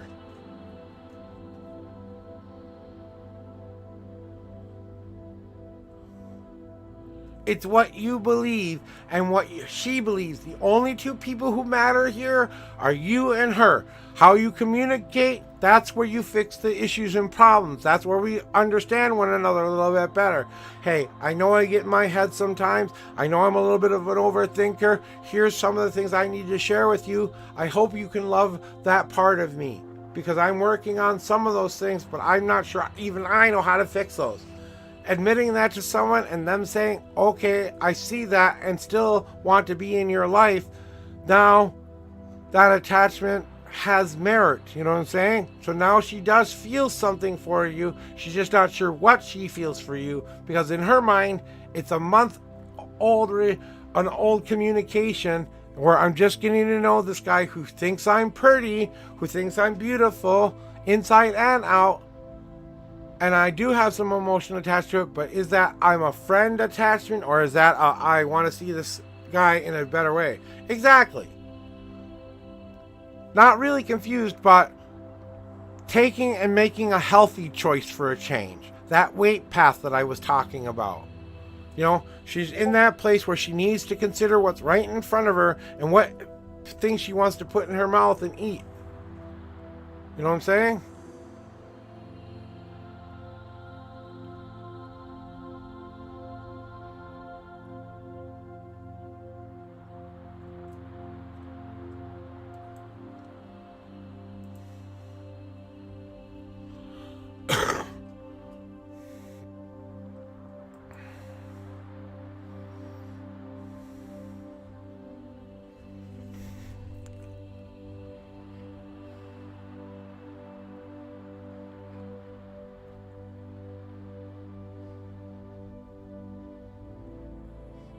Yeah, I agree with you, D. I agree. But like I said, everyone has their level of what they're willing to share with people. You know, you're at a higher level of I'm ready to share a lot more stuff with a lot more people. She might not be ready to receive that gift. You know, it's not necessarily all about you. I'm sorry, but her world does not revolve around you. You are not the most important thing to her right now. You are someone she's acquainted with, that she's getting to know. She may or may not have feelings with you, but I think even she's kind of hinted, let's take this slow. And that's what you say. Every time you say something like that, I agree with you. Well, you either have to start to believe it and start to do it, and that's what's the most important. You have to start to do that then. And stop asking and stop questioning if that's what you need to do. Either do it and be the person who's going to learn how to build this relationship, or let it go, because it's too much work for you to do. You know what I'm saying?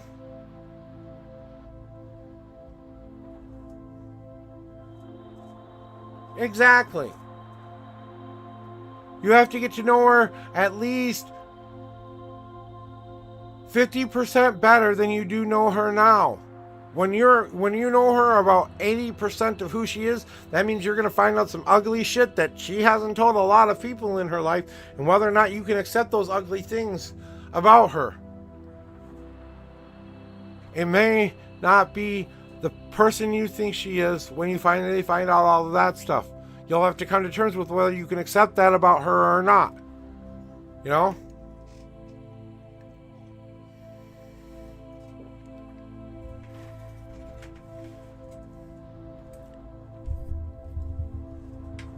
I think, that's exactly what you need to do. Take your time, get to know her, enjoy the journey while it's happening, and no, I think it's going to be what I really think it's going to be like here is like this, D. I think it's going to be we are communicating, we're talking. 1 month we communicate better, the next month we start to communicate better. We start to share better things. Every month, every time we talk, within a month increment, that is increasing us learning more about ourselves. You share a little bit about yourself, she shares a little bit about herself. You're taking the slow, steady race, not the I need to win it right now. If you want to win the race right now, then you have to stop with this girl and start searching for someone who's actually right there, right now in your life. And you have to make a decision once and for all whether you're going to just give in to this and let it happen. Whatever it's going to be, it will be. No conditions. Unconditional love, unconditional trust. Until she proves it otherwise. Get to know her. She gets to know you. I love your ugly stuff. You love my ugly stuff. Now we can talk about boyfriend, girlfriend, or maybe starting to date one another to see if this works. But that means I've moved closer to you where I can actually see you and visit with you and actually be a part of your life. I can't do this long distance thingy. You know what I'm saying?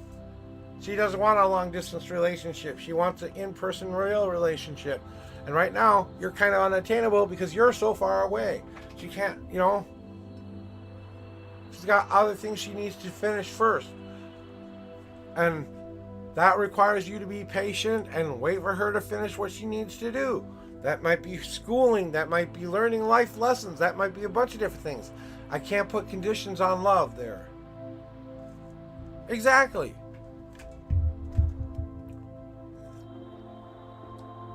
That's where her focus is. Because that means something very more important than you. I'm sorry. That means more to her than you do right now. She has to finish that school. That was something she promised herself she would do. You know what I'm saying? But she's willing to get to know you better. She's willing to get to know you, all of that stuff. Yeah. You know what I'm saying? So it's not like it's an impossible task for you and her. Okay? It's gonna be like you're making a stew or a soup.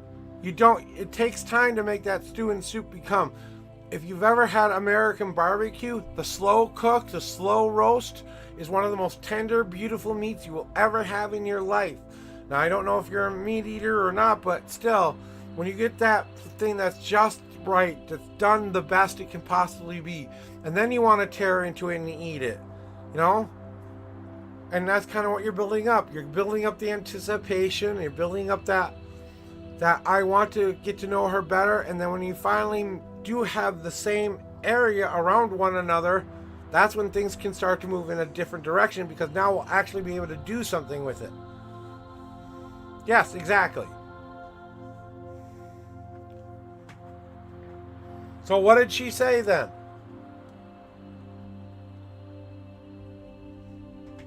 Tell her your fears. Say, I know I'm overthinking this a little bit. I'm trying to do better in relationships, and I'm trying to learn, and I hope you're willing to give me a chance to learn with you, because I want to build a good relationship this time. And just telling her what your fears and anxieties are, and say, I know you're not looking for that right now, but I want to get to know you. Blah, blah, blah, blah, blah. Then, ad break.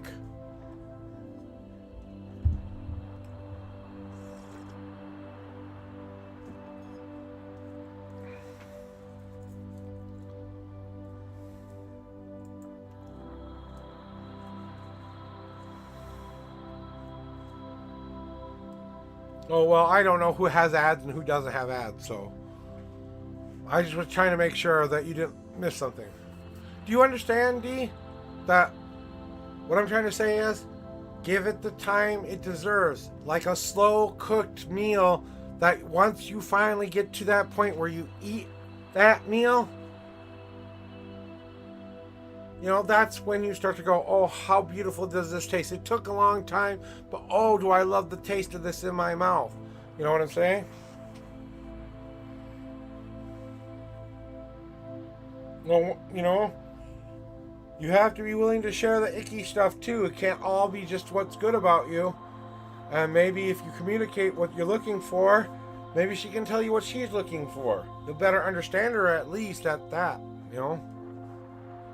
That's up to you, D. It's your journey, your choice. Don't let anybody else tell you how to do it. You trust yourself, trust what your heart is telling you to do. If you risk that heart and it gets broken, okay, at least you learned something, and now you learned what you're ready for and not ready for, because maybe this shows you just how ready you're not for some reason. I don't know. I think, like I said, from what my intuitions are saying, like I've told you from the beginning with, this will eventually work out, but it's going to take a long time for that to happen. It's building a relationship from scratch, not having that instant, I feel you right now kind of thing. It's not going to happen. She has to finish her school. She has to finish what she's doing for herself on the inside as well. Then she'll be ready for you. She ain't done cooking yet. It's like taking out the cake and poking it with the little stick and finding out it's still gooey inside. You don't want that cake, do you?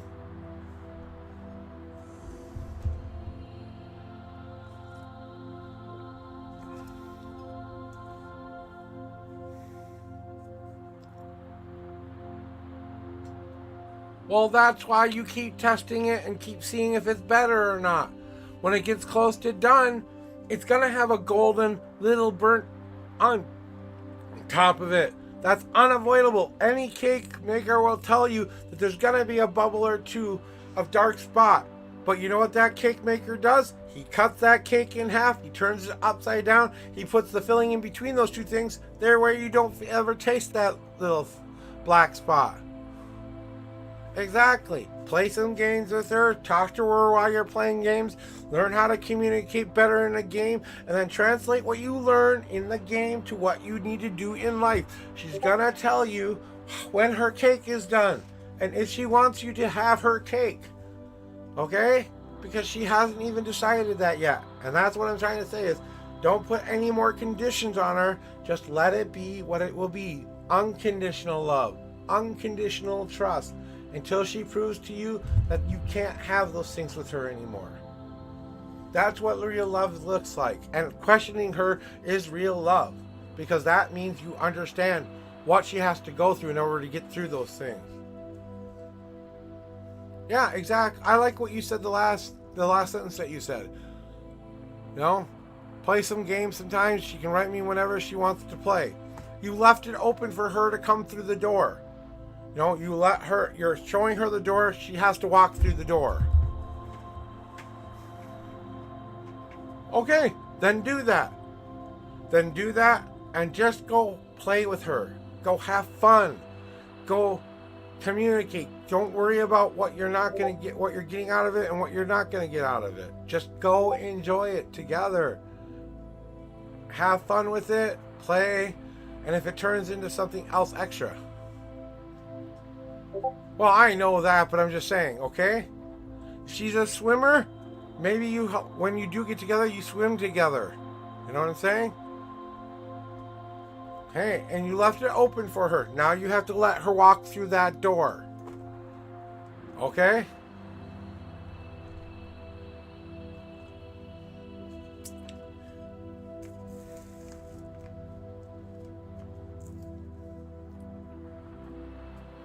The most important advice that I can give you, Dee, is to not try to get in your head as much as possible, to go with the flow, to let every experience be the experience it's going to be, and showing yourself finally that you are making better choices.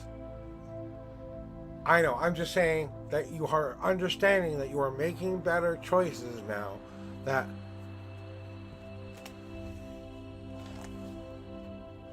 yeah.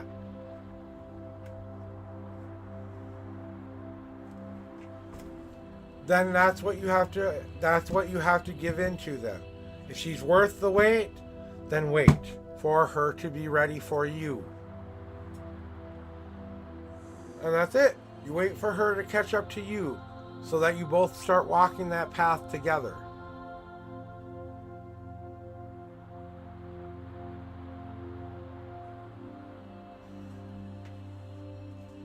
And that's what's important. It's your life, okay? As much as I want to tell you that, hey, in a very real world, your parents are just trying to protect you from that hurt. Your friends are just trying to protect you from a hurt. Because long distance relationships do take a lot of work for them to come together. When you are both in the same place at the same time, seeing each other and actually being able to touch her hand, look in her eyes, smell her perfume, her body, her everything, you know, and your parents and everybody don't understand that you are willing to do that because they haven't seen you do that before. They think of you the same way they've always thought of you, you know?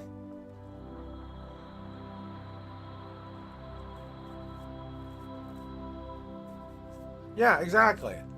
So it can be anything. The reason people cheat is because they can't deal with some of the stuff that's going on with them on the inside, so they try to fill it with other things that will fill it.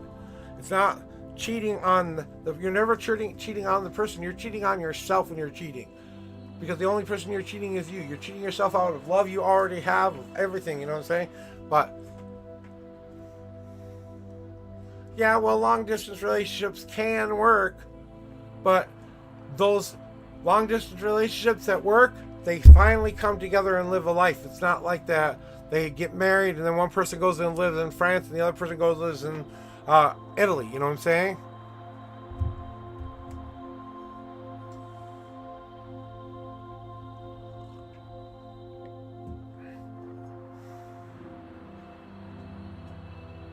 Okay. I'm waiting to see what you say here.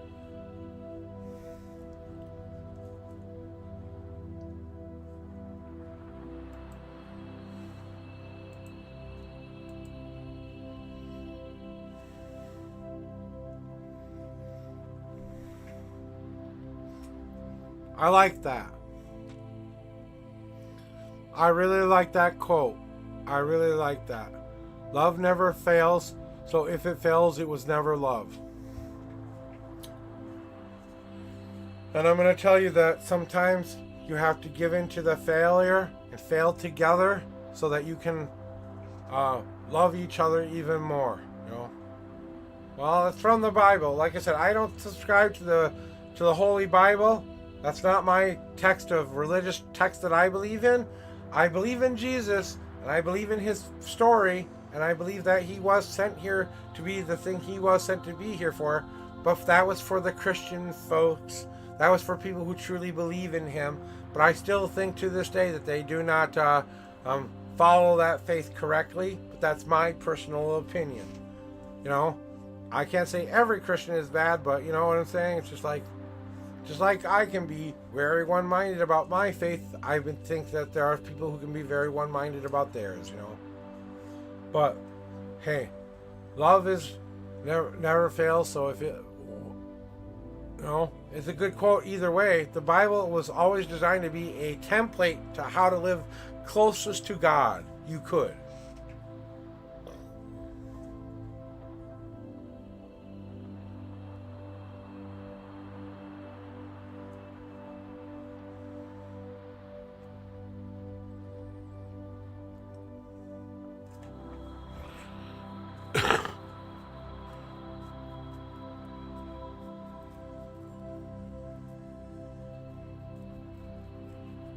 But okay, just so you know, that's going to be the best. That is going to be the choice that you are going to be faced with all of the time until you get closer with her, Dean.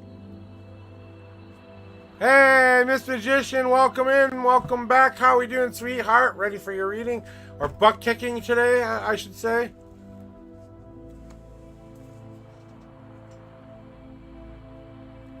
And that's exactly what you have to believe in, Dee. And that's what you have to start to say. I am not going to let anybody else tell me what to think, how to do it, whatever.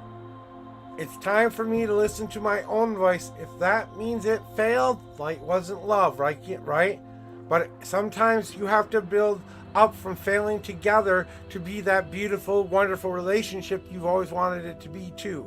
So you can both fail, but you can both come back from that as well. You never give up on love either, when there's opportunity to love more. All right, I gotta move on, D, to Miss Magician needs my little attention here. Someone needs a serious butt kick. And I think you actually want this butt kick.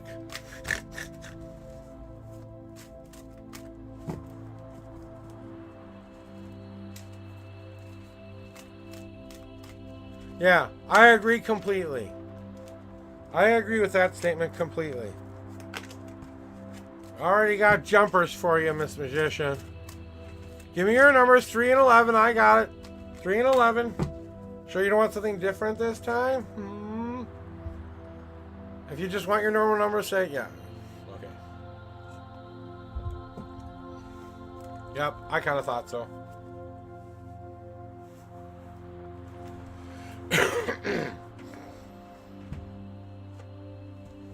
Here are your 3 official shuffles. 1, 2, God cards. 1, 2, 3, 4, 5, 6. 6. You have a 6 God card message, TC. That was on the second shuffle, too. And the third and final shuffle. 3. Now 11 cards. 1, 2, 3, 4, 5, 6, 7, 8, 9, 10, 11. Yeah.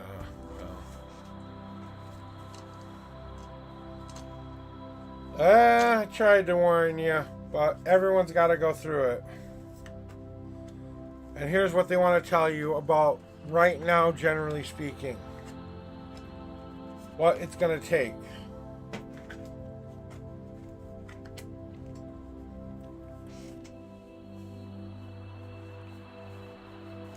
So, Miss Magician, you finally understand you've got to start taking that easy path by making a plan for things. You see the benefit of making that plan out and seeing it in a new, different way for the first time than you have been seeing it. You recognize the patterns that you have to start to go back and down again, that facing some of the things you've dealt with in the past and finding an easier way to get past those or to overcome those things, right? So that's why right now it feels this kind of like you've lost something when you were supposed to lose it. You were supposed to lose this last thing that you were supposed to be losing, so you can make room for the big thing coming your way. It feels like a stab in the back. You know? Exactly. You know it's not you. You know, but you understand why I was saying it. You know? Because the only thing that they are saying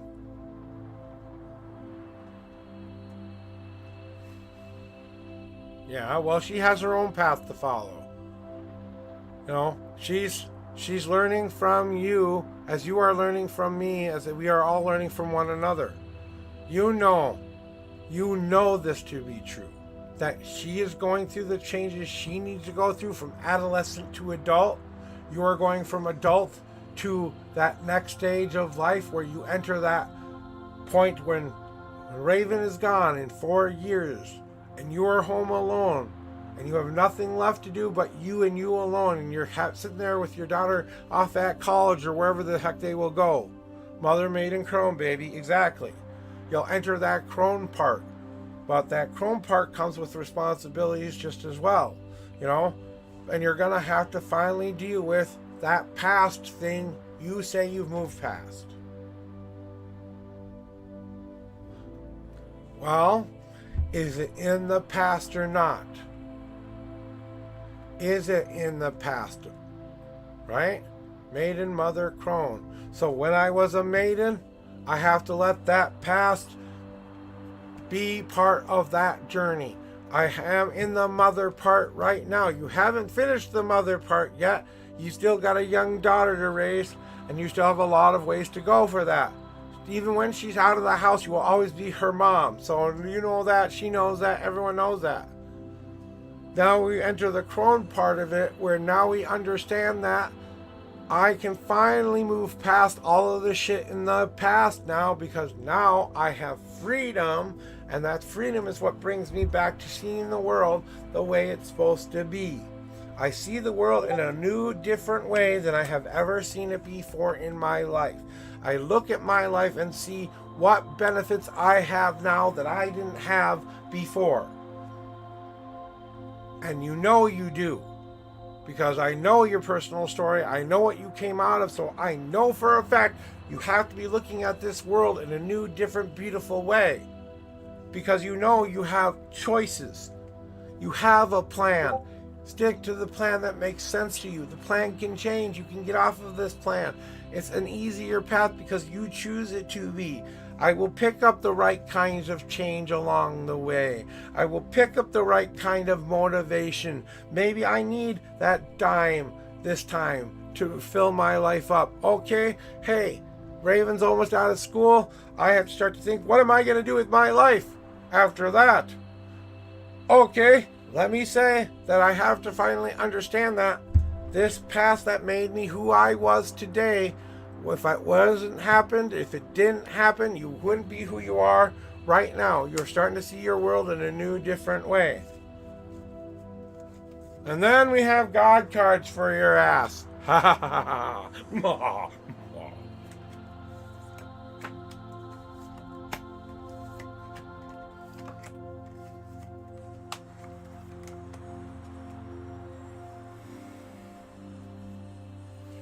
And you know what this means, right, magician?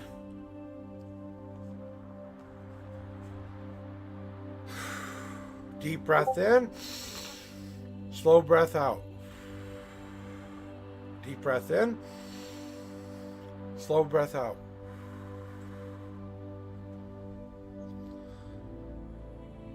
You have overcome the saddest part of your life. You have overcome and brightened your world and shining down on your world the light that it needs to grow. You've made it through the hardest part of your life. You made it through the clouds because you were bright enough to shine past those clouds and finally move them out of your goddamn way. Now that the clouds are gone, you can see the world in a new, different way, of course. But you have to be willing to grow. You have to be willing to let yourself grow out of that darkness. That seed you were in before, that ground you were in before, pops out of the sky and you were in the darkness. Yeah, but look where you are now. Look at what you're doing. Look at what you're growing with. Look at how well you are doing, really doing. Start to see that the protections that you need to be putting on yourself, that the things that you need to protect yourself from, isn't necessarily life or energy or any of that stuff. We need to protect ourselves so that we can say, I own this path. You can't fucking change it. Only I can change it. I decide what boundaries and barriers I put in front of me. I tell you what I'm ready for and not ready for. I put up those boundaries of safety not only to make sure I am ready for the lessons I need to learn, but the only thing I have left to learn is my truest reflection shining back at me. Learning how to love the real me, the whole me, and everything about me, the dark and the light pieces coming together as one, so that I see that I am that beautiful oak tree, at least in a magical sense. Now we're starting to get those things in order. Physical life has started to get back in order. My mental health is finally getting back in order, and now the spiritual is coming together. And juggling these balls is what we're working on right now. And guess what? Congratulations, we're doing a great job, because you are glazing like the brilliant, beautiful sun you are. You are beaming like that beautiful, bright soul you are. So if you wanted you're doing it right, congratulations. You are 100% on track. This is them saying, hell yeah, you got this. Hell yeah, we got your back. Hell yeah, we've got the positivity for you. Start believing in the positivity. We'll start sending you more positive things.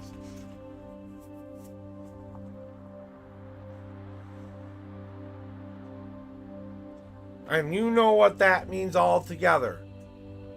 So, I've gotten past the depression to grow out of this darkness. I have put on my shields and see the truest reflection of what and who I am.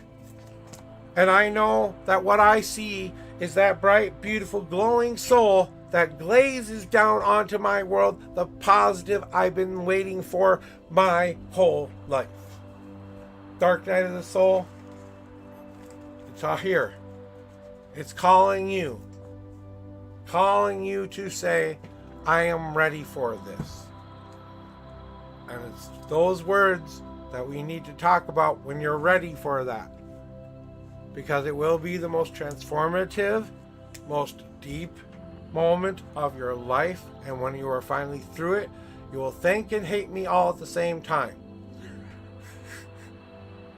I've been doing good, Elka. So that's what you needed to hear today, Miss Magician.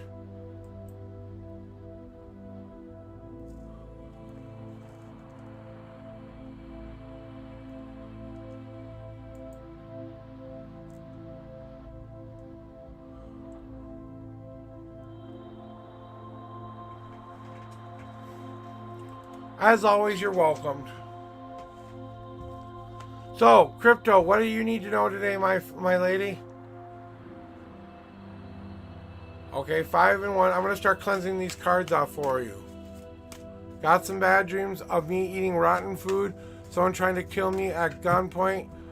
Are these dreams related to someone like my mother-in-law doing black magic on me again? I'm not giving her any of my power over me. I just want to check in with you really quick. Okay. Let's talk about the dream speak for just a second, okay? So this is pure dream speak, okay? Because I learned a lot about dreams and stuff like that. You going to a place where you see rotten food in front of you. You feel like it's got a bad taste in your mouth.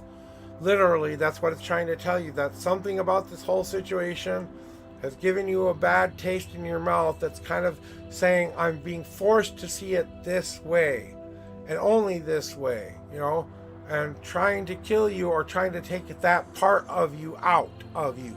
You're trying to kill you, that part of it, yourself, that you don't want to feel like that anymore. So that rotten food is representation of your bounty or how you feel about yourself, and that sometimes you have to find the right squishy one that's not rotten, it's ripe. You're ripe, not rotten. That squishy part you bite into is the most flavorful, tasteful thing you will ever have in your mouth, but sometimes you get a little bit of that ick taste afterwards. But it's just that tiny bit of ick flavor.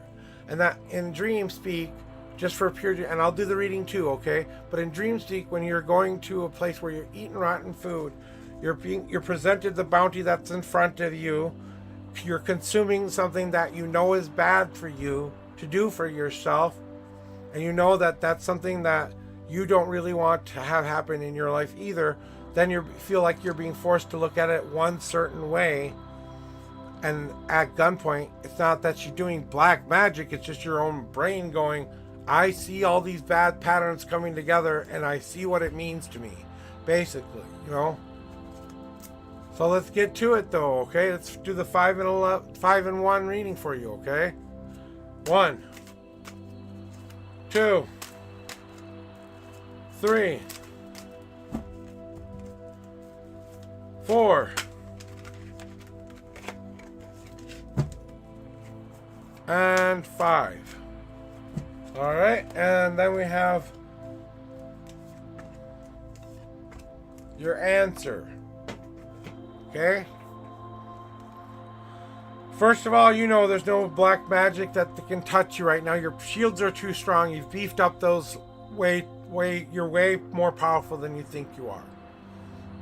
Don't let your stubborn nature, your old bad patterns get in the way of your happiness. You know, Crypto, that the dreams are just trying to teach you that you know what kind of a person they are, their attitude, their way they go about things. That's the energy they're sharing with you. Okay? And it feels like black magic, but it's not really black magic. It's just that's who they are. They're sharing that with you. You feel like it's an obstacle. You keep trying to get past but can't get past. So you try to swim around that problem instead of dealing with that problem when there's a little hole in between the rocks that you could have went through the whole time. You know what I'm saying? And sometimes I think that they're very stubborn. They're not going to change. They do what feels good to them in their life and their joy. That's what brings them, and that's what they're worried about. They're not worried about you or spreading black magic on you. And just remind yourself, if they're doing that to you, what's going to be coming for them will be way worse if they even were doing those things. It would be way worse for them. And I'll check in with my guy right here, but just like my wife had to learn how to navigate through some of her problems, so maybe it's time to start to deal with those. If you believe they're psychically attacking you, hold your cross, hold your item of pure, unadulterated faith, and say, nope, they protect me from this. Nope, they protect me from this. They are stronger than you will ever be. Right? So, I'm sorry to say, like I've told you a couple times, they don't even see you. They think you just exist to them. You're the thing that they pass by all the time that just exists. It's like going down and finding your car down in the parking lot, okay? Everything up till the car part is what you are, okay? And when you finally get to the car, you go, oh, that's an ugly car. That's about all you do. Then you move forward to your car, which is right down the road. That's about as much concern as she gives you. You are giving her way more credit than you need to be giving her credit for, okay? She's just fine existing in her own head. She exists the way she wants to exist. This is all about you feeling like you have to show your power. Well then, believe in your power. Reflect back to them that which they reflect back to you. So if you are all of these little mirrors shining back on her, think of yourself as this one giant big ass mirror that all you do is send it all back to her. Only you do it 3 times as bad as she did it to you. And you don't have to do a damn thing because karma is sitting there going, thank you for being my karma, bitch, because I needed you to do this. She's never going to see you as anything other than the ugly old weed. I'm sorry. You will always be the ugly old weed to her. She will never see you as the beautiful flower. You're just going to have to deal with it until she is no longer in your life anymore. And that's not going to happen anytime soon because your brother or whoever is being a dork and loves the person they're with. Unfortunately.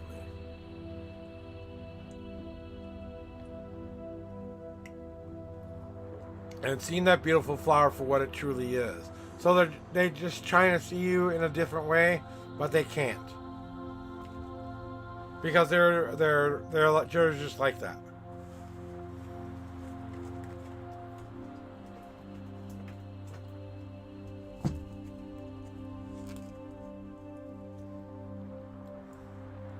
Yeah. Like I said, I don't think she has the ability to do anything black magic-y to you anywhere. She sends out negative thoughts and feelings, but that's what you're feeling. You're feeling that negativity she gives out to everybody, not just you. So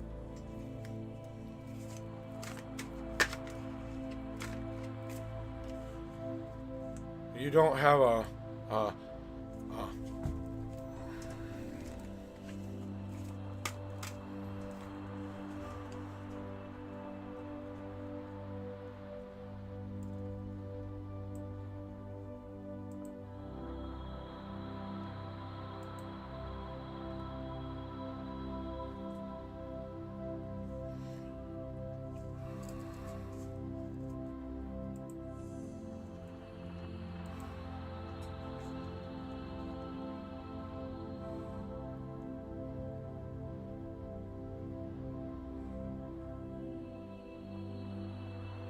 oh. Okay, he moved it to tonight. Fuck. Alright, whatever. Alright, Alka, let's get to doing your reading.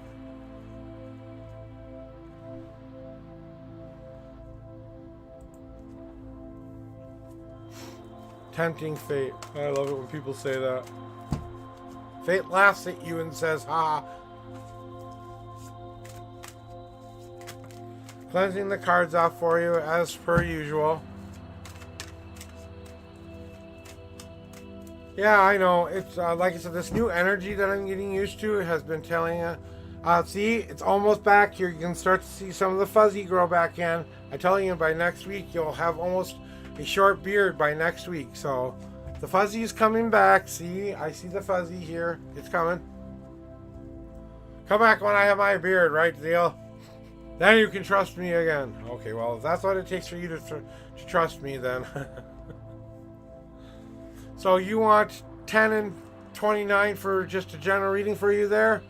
Alright, Alka, here we go. Here's your 10 official shuffles. I'm closing the queue down after you. I'm going to go raid out to someone after this. So, Zeal, do you want a reading? Because otherwise I'm closing the queue down. Before I start doing this shuffle for her. Do you want a reading? Please hop in line now before I close the queue down.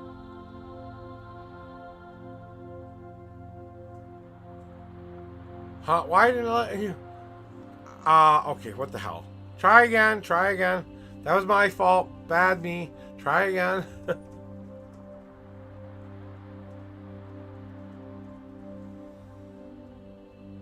It's probably going to say,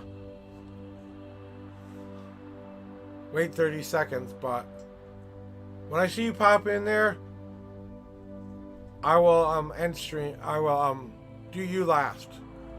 And then I'll get to you in just a second. There you go. Alright, now I'm closing the queue down, okay? Enough said. Those are the last two I'm doing for today. End of story. So here we go. Alka, prepare for your spiritual butt kick. 1, 2, 3, 4,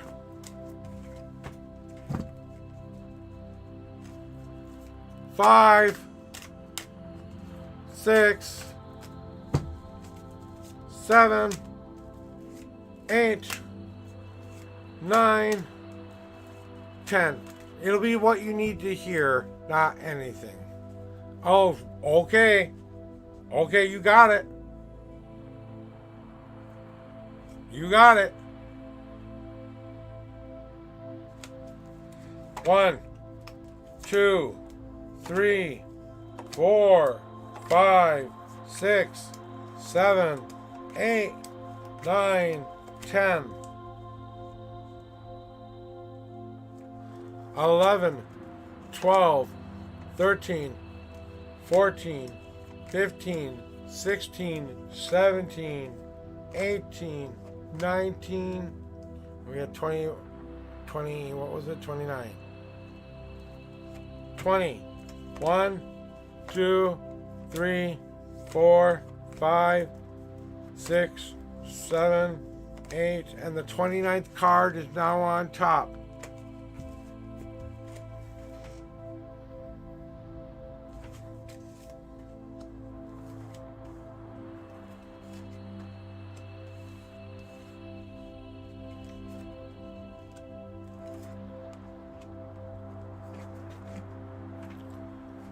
Incoming death sentence for spirituality for you there. Alka. The universe has come to answer your call and to come to answer you true.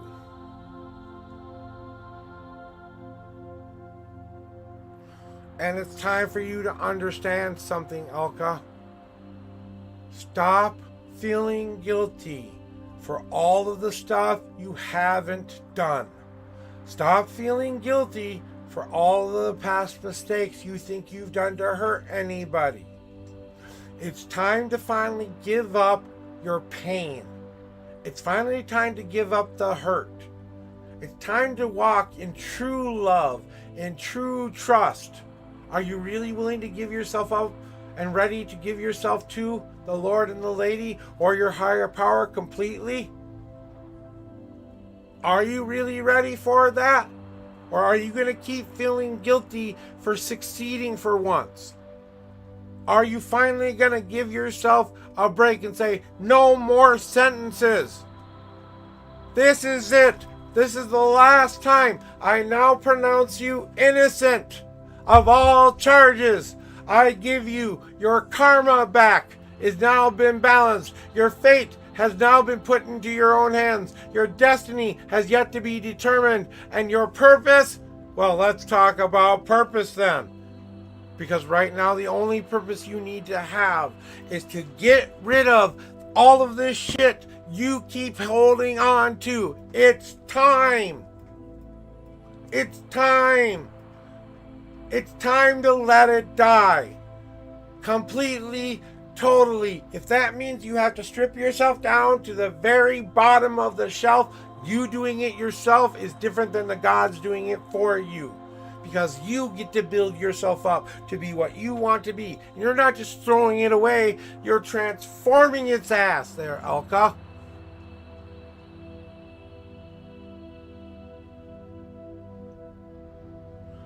And now, you want to know why things aren't coming and going your way? You want to know why things aren't happening in your life? Well, if you keep putting out the daggers that we can't get close to you, if you keep protecting yourself from everything we're sending your way, you're never gonna learn what we need to teach you. Take down the shields, and it's time to experience and go through some of this shit you need to go through. It's time to melt the fucking ice. It's time to take down your truest defenses. Trust. Perfect trust. Perfect love. Perfect trust. Perfect peace. Perfect everything. Unconditional love. Unconditional trust. Do you have that within yourself? Or are you crystallized in fear and trying to protect yourself from even the most beneficial lessons of your life? What are you hiding from, Elka? What are you really hiding from? It's not that darkness that you're afraid of. It's you getting everything you've ever wanted and being happy. That terrifies you. You know why it terrifies you? Because once you have everything you've ever wanted, losing it becomes your all-consuming reason for existing. And you are more than you think you are. You have to start to believe that you are who you are for a reason. That the only things you have left to lose are the leaves off of that tree, because it's time to let go of some things so that new leaves can start to bud from you. It's springtime here in the United States for me, and we had a very light winter this year. But you know what? That meant we didn't get a lot of the moisture we needed either. Now it's been raining for a couple of weeks. We're finally catching up on some of the moisture that we needed. But you take all of those ingredients that have been put down right in front of you, Elka, and now you have to grow from that.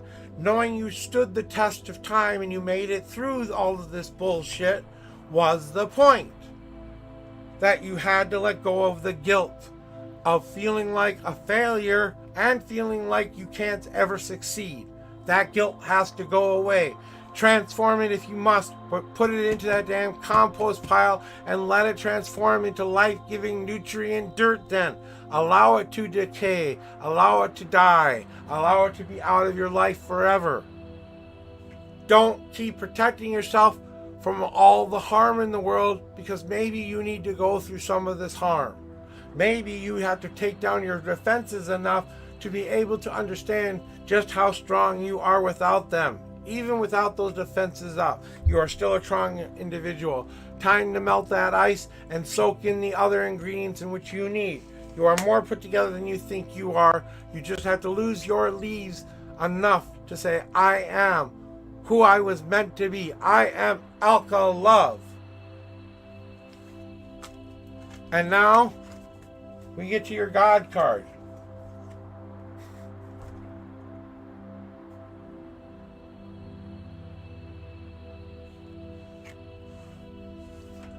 Walk the walk, talk the talk, do the do. Let me say it again, Elka. It's time to walk the walk, talk the talk, and do the do.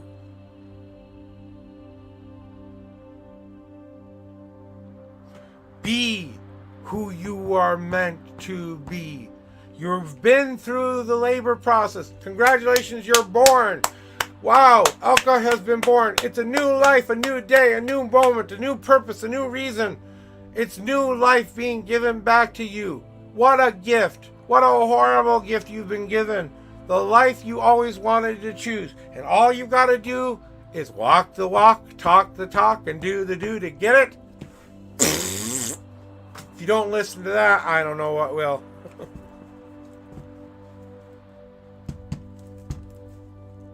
It's time to walk the walk, talk the talk, and do the do, and be who you say you want to be. No excuses, no asking for forgiveness, no worrying about if I'm hurting somebody else's feelings. I will walk my life the way I want to walk my life. I will do with my life what I want to do with my life. And I will do and talk the talk to everybody to let them know that they can't change me, I change me. No?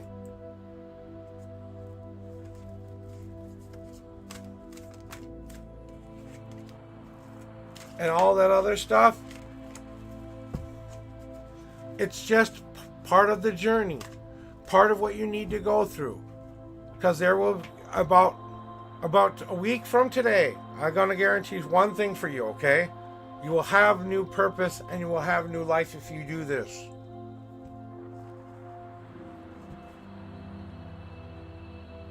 And it will finally understand why you had to go through it all. And when you have that aha moment, and you really go, oh my God, what have I been doing, and how have I been doing it? Like Zeal just said, the phoenix that rose from the ashes, only you're a blue and purple phoenix. You are the ethereal flame that has been born from all of that stuff you were through. You are the fire. You are not the phoenix. You're not the bird. You're the purple fire surrounding the phoenix. You're its power. You're its strength. You're its everything. So walk the walk, talk the talk, and do the do.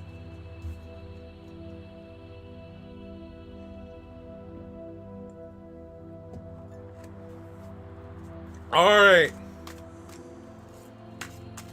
Time to do your reading there, Zeal.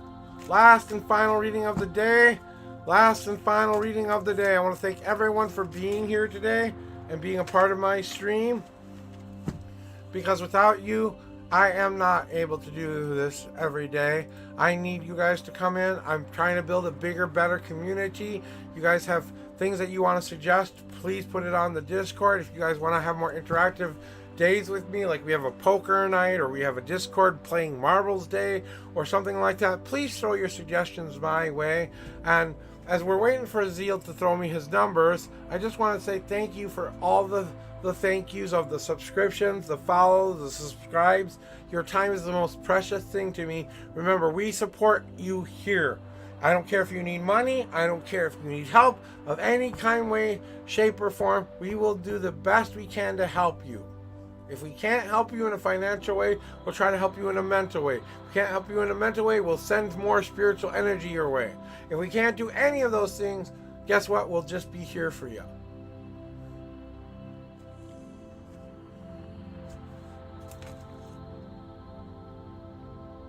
Okay, you're funny, haha. 2,000. You troll.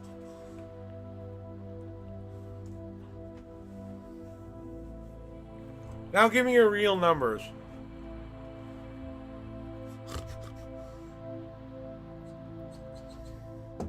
And if you're a Prime member, don't forget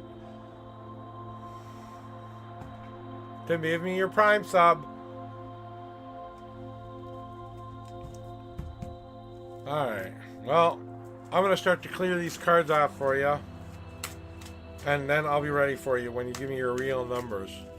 39 and 2,000.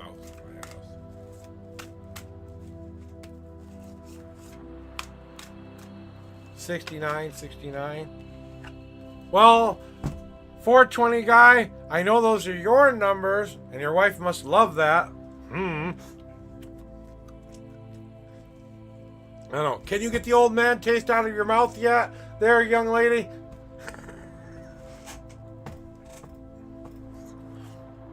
$69, dude. $69, dude. All right, now.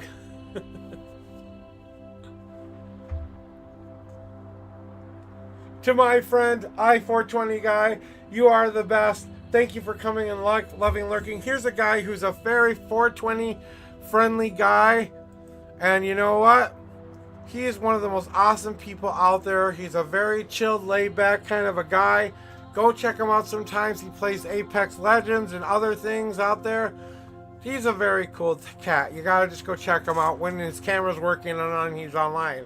But you'll see him when you see him. Go give him the old follow and like. Zeal, this is your last chance to give me your real 1 through 10 numbers and your 1 through 52 numbers. Otherwise, I'm gonna get you out. How about you? I'm gonna go find someone to raid.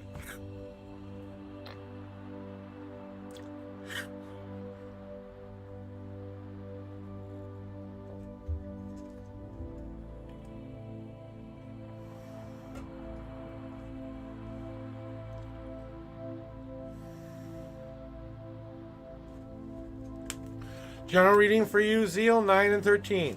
1, 2, 3, 4, 5, 6, 7,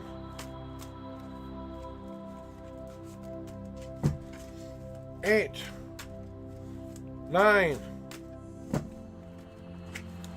1, 2, 3, 4, 5, 6, 7, 8, 9, 10, 11, 12, and the 13th card is now on top. The last cards I need for today.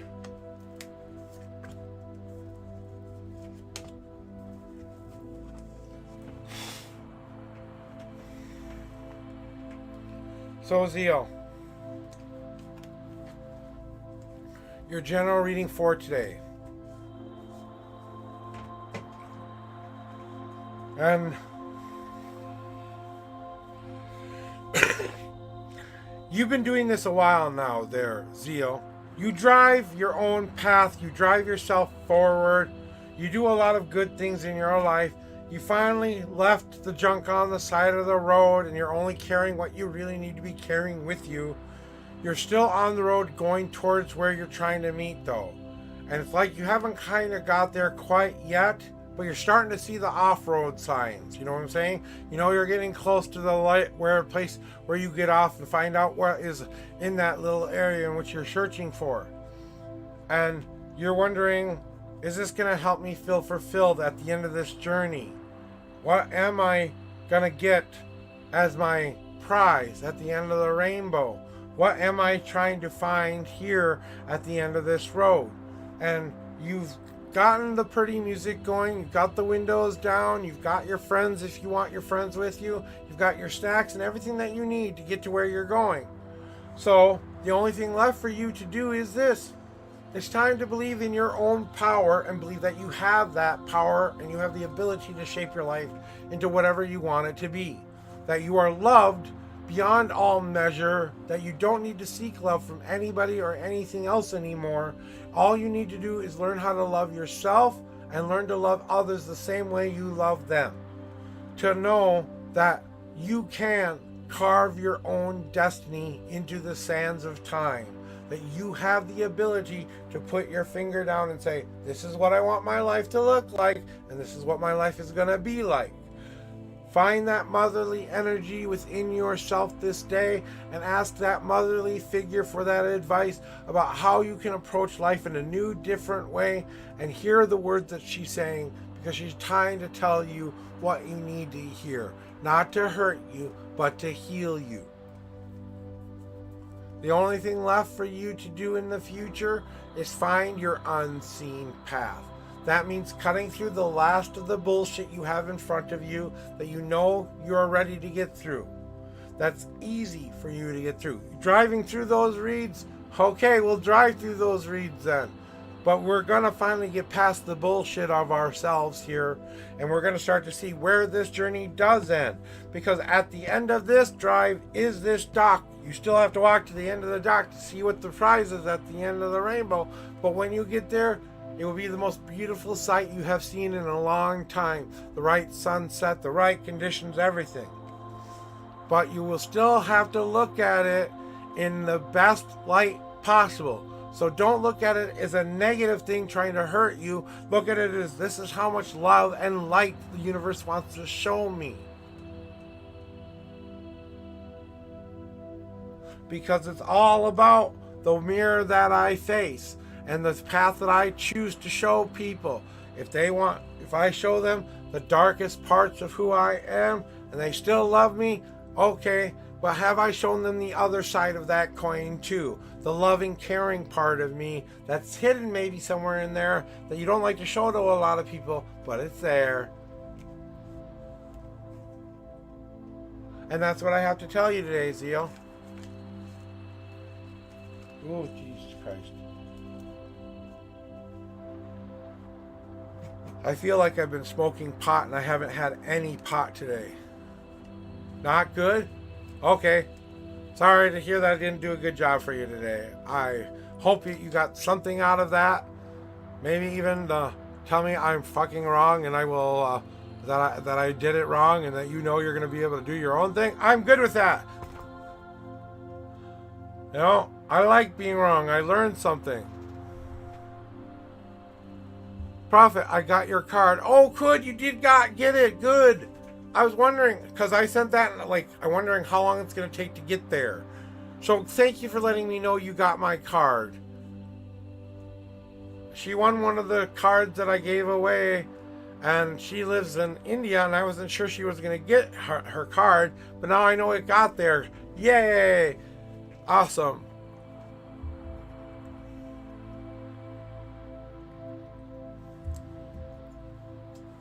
You know, Zeal, thank you for that compliment. And you know, it's always been about me overcoming many, many different obstacles in my life. And not letting people tell me who I could be or what I was capable of. I did way more than anyone ever expected me to do with my life.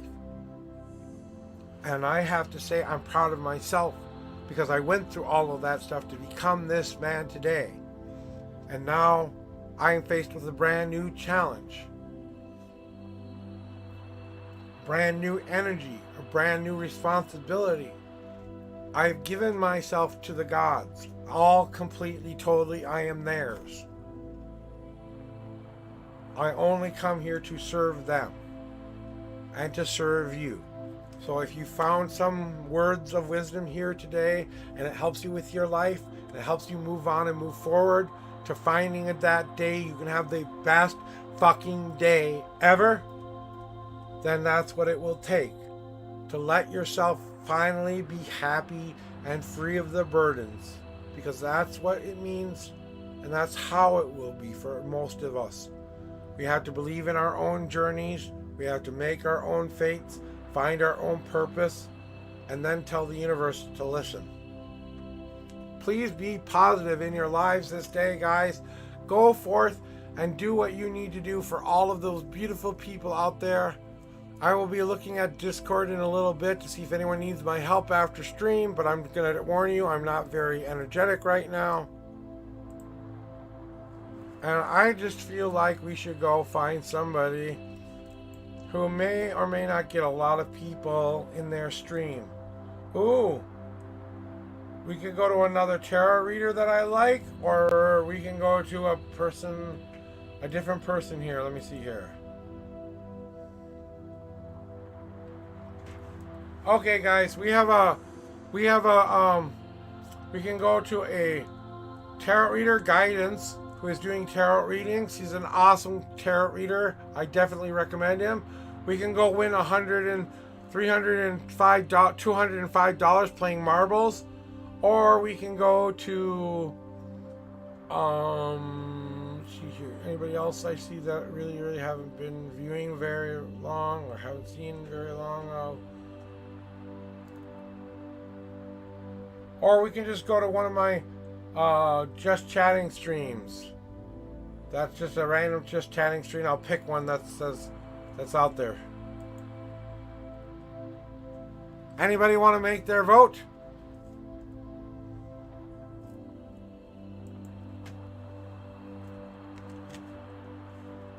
I want to go say hi to Guidance. How about that?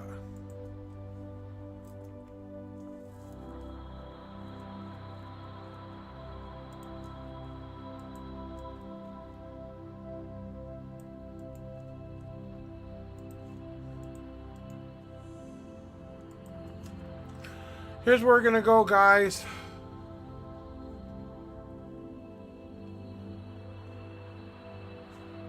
We're gonna go give some love to my other favorite tarot reader. His name is Guidance, and he is an awesome tarot reader. He has a very good, intuitive, beautiful heart, and I really just wanted to show him some love today and give him all of that love and respect in return. So if you guys are non-subscribers, please use this one. If you're a subscriber, please use this one. And then you can show him some love today by just popping in and saying hi. Give him 5 minutes of your time. Get a reading from him if you can, because he's an awesome reader. So allow him to shine into you like he shined into me. So I really, like I said, I really recommend him and respect him as a fellow reader as well. There are a couple out there that do that for me. So he's one of the ones, the good ones, guys. So I'm going to copy and paste my other message here, my Raid 1 message, and we're going to go pay him some love. Okay, okay? So I will talk to you guys soon. We're going to start the raid, okay? Love you guys. See you soon.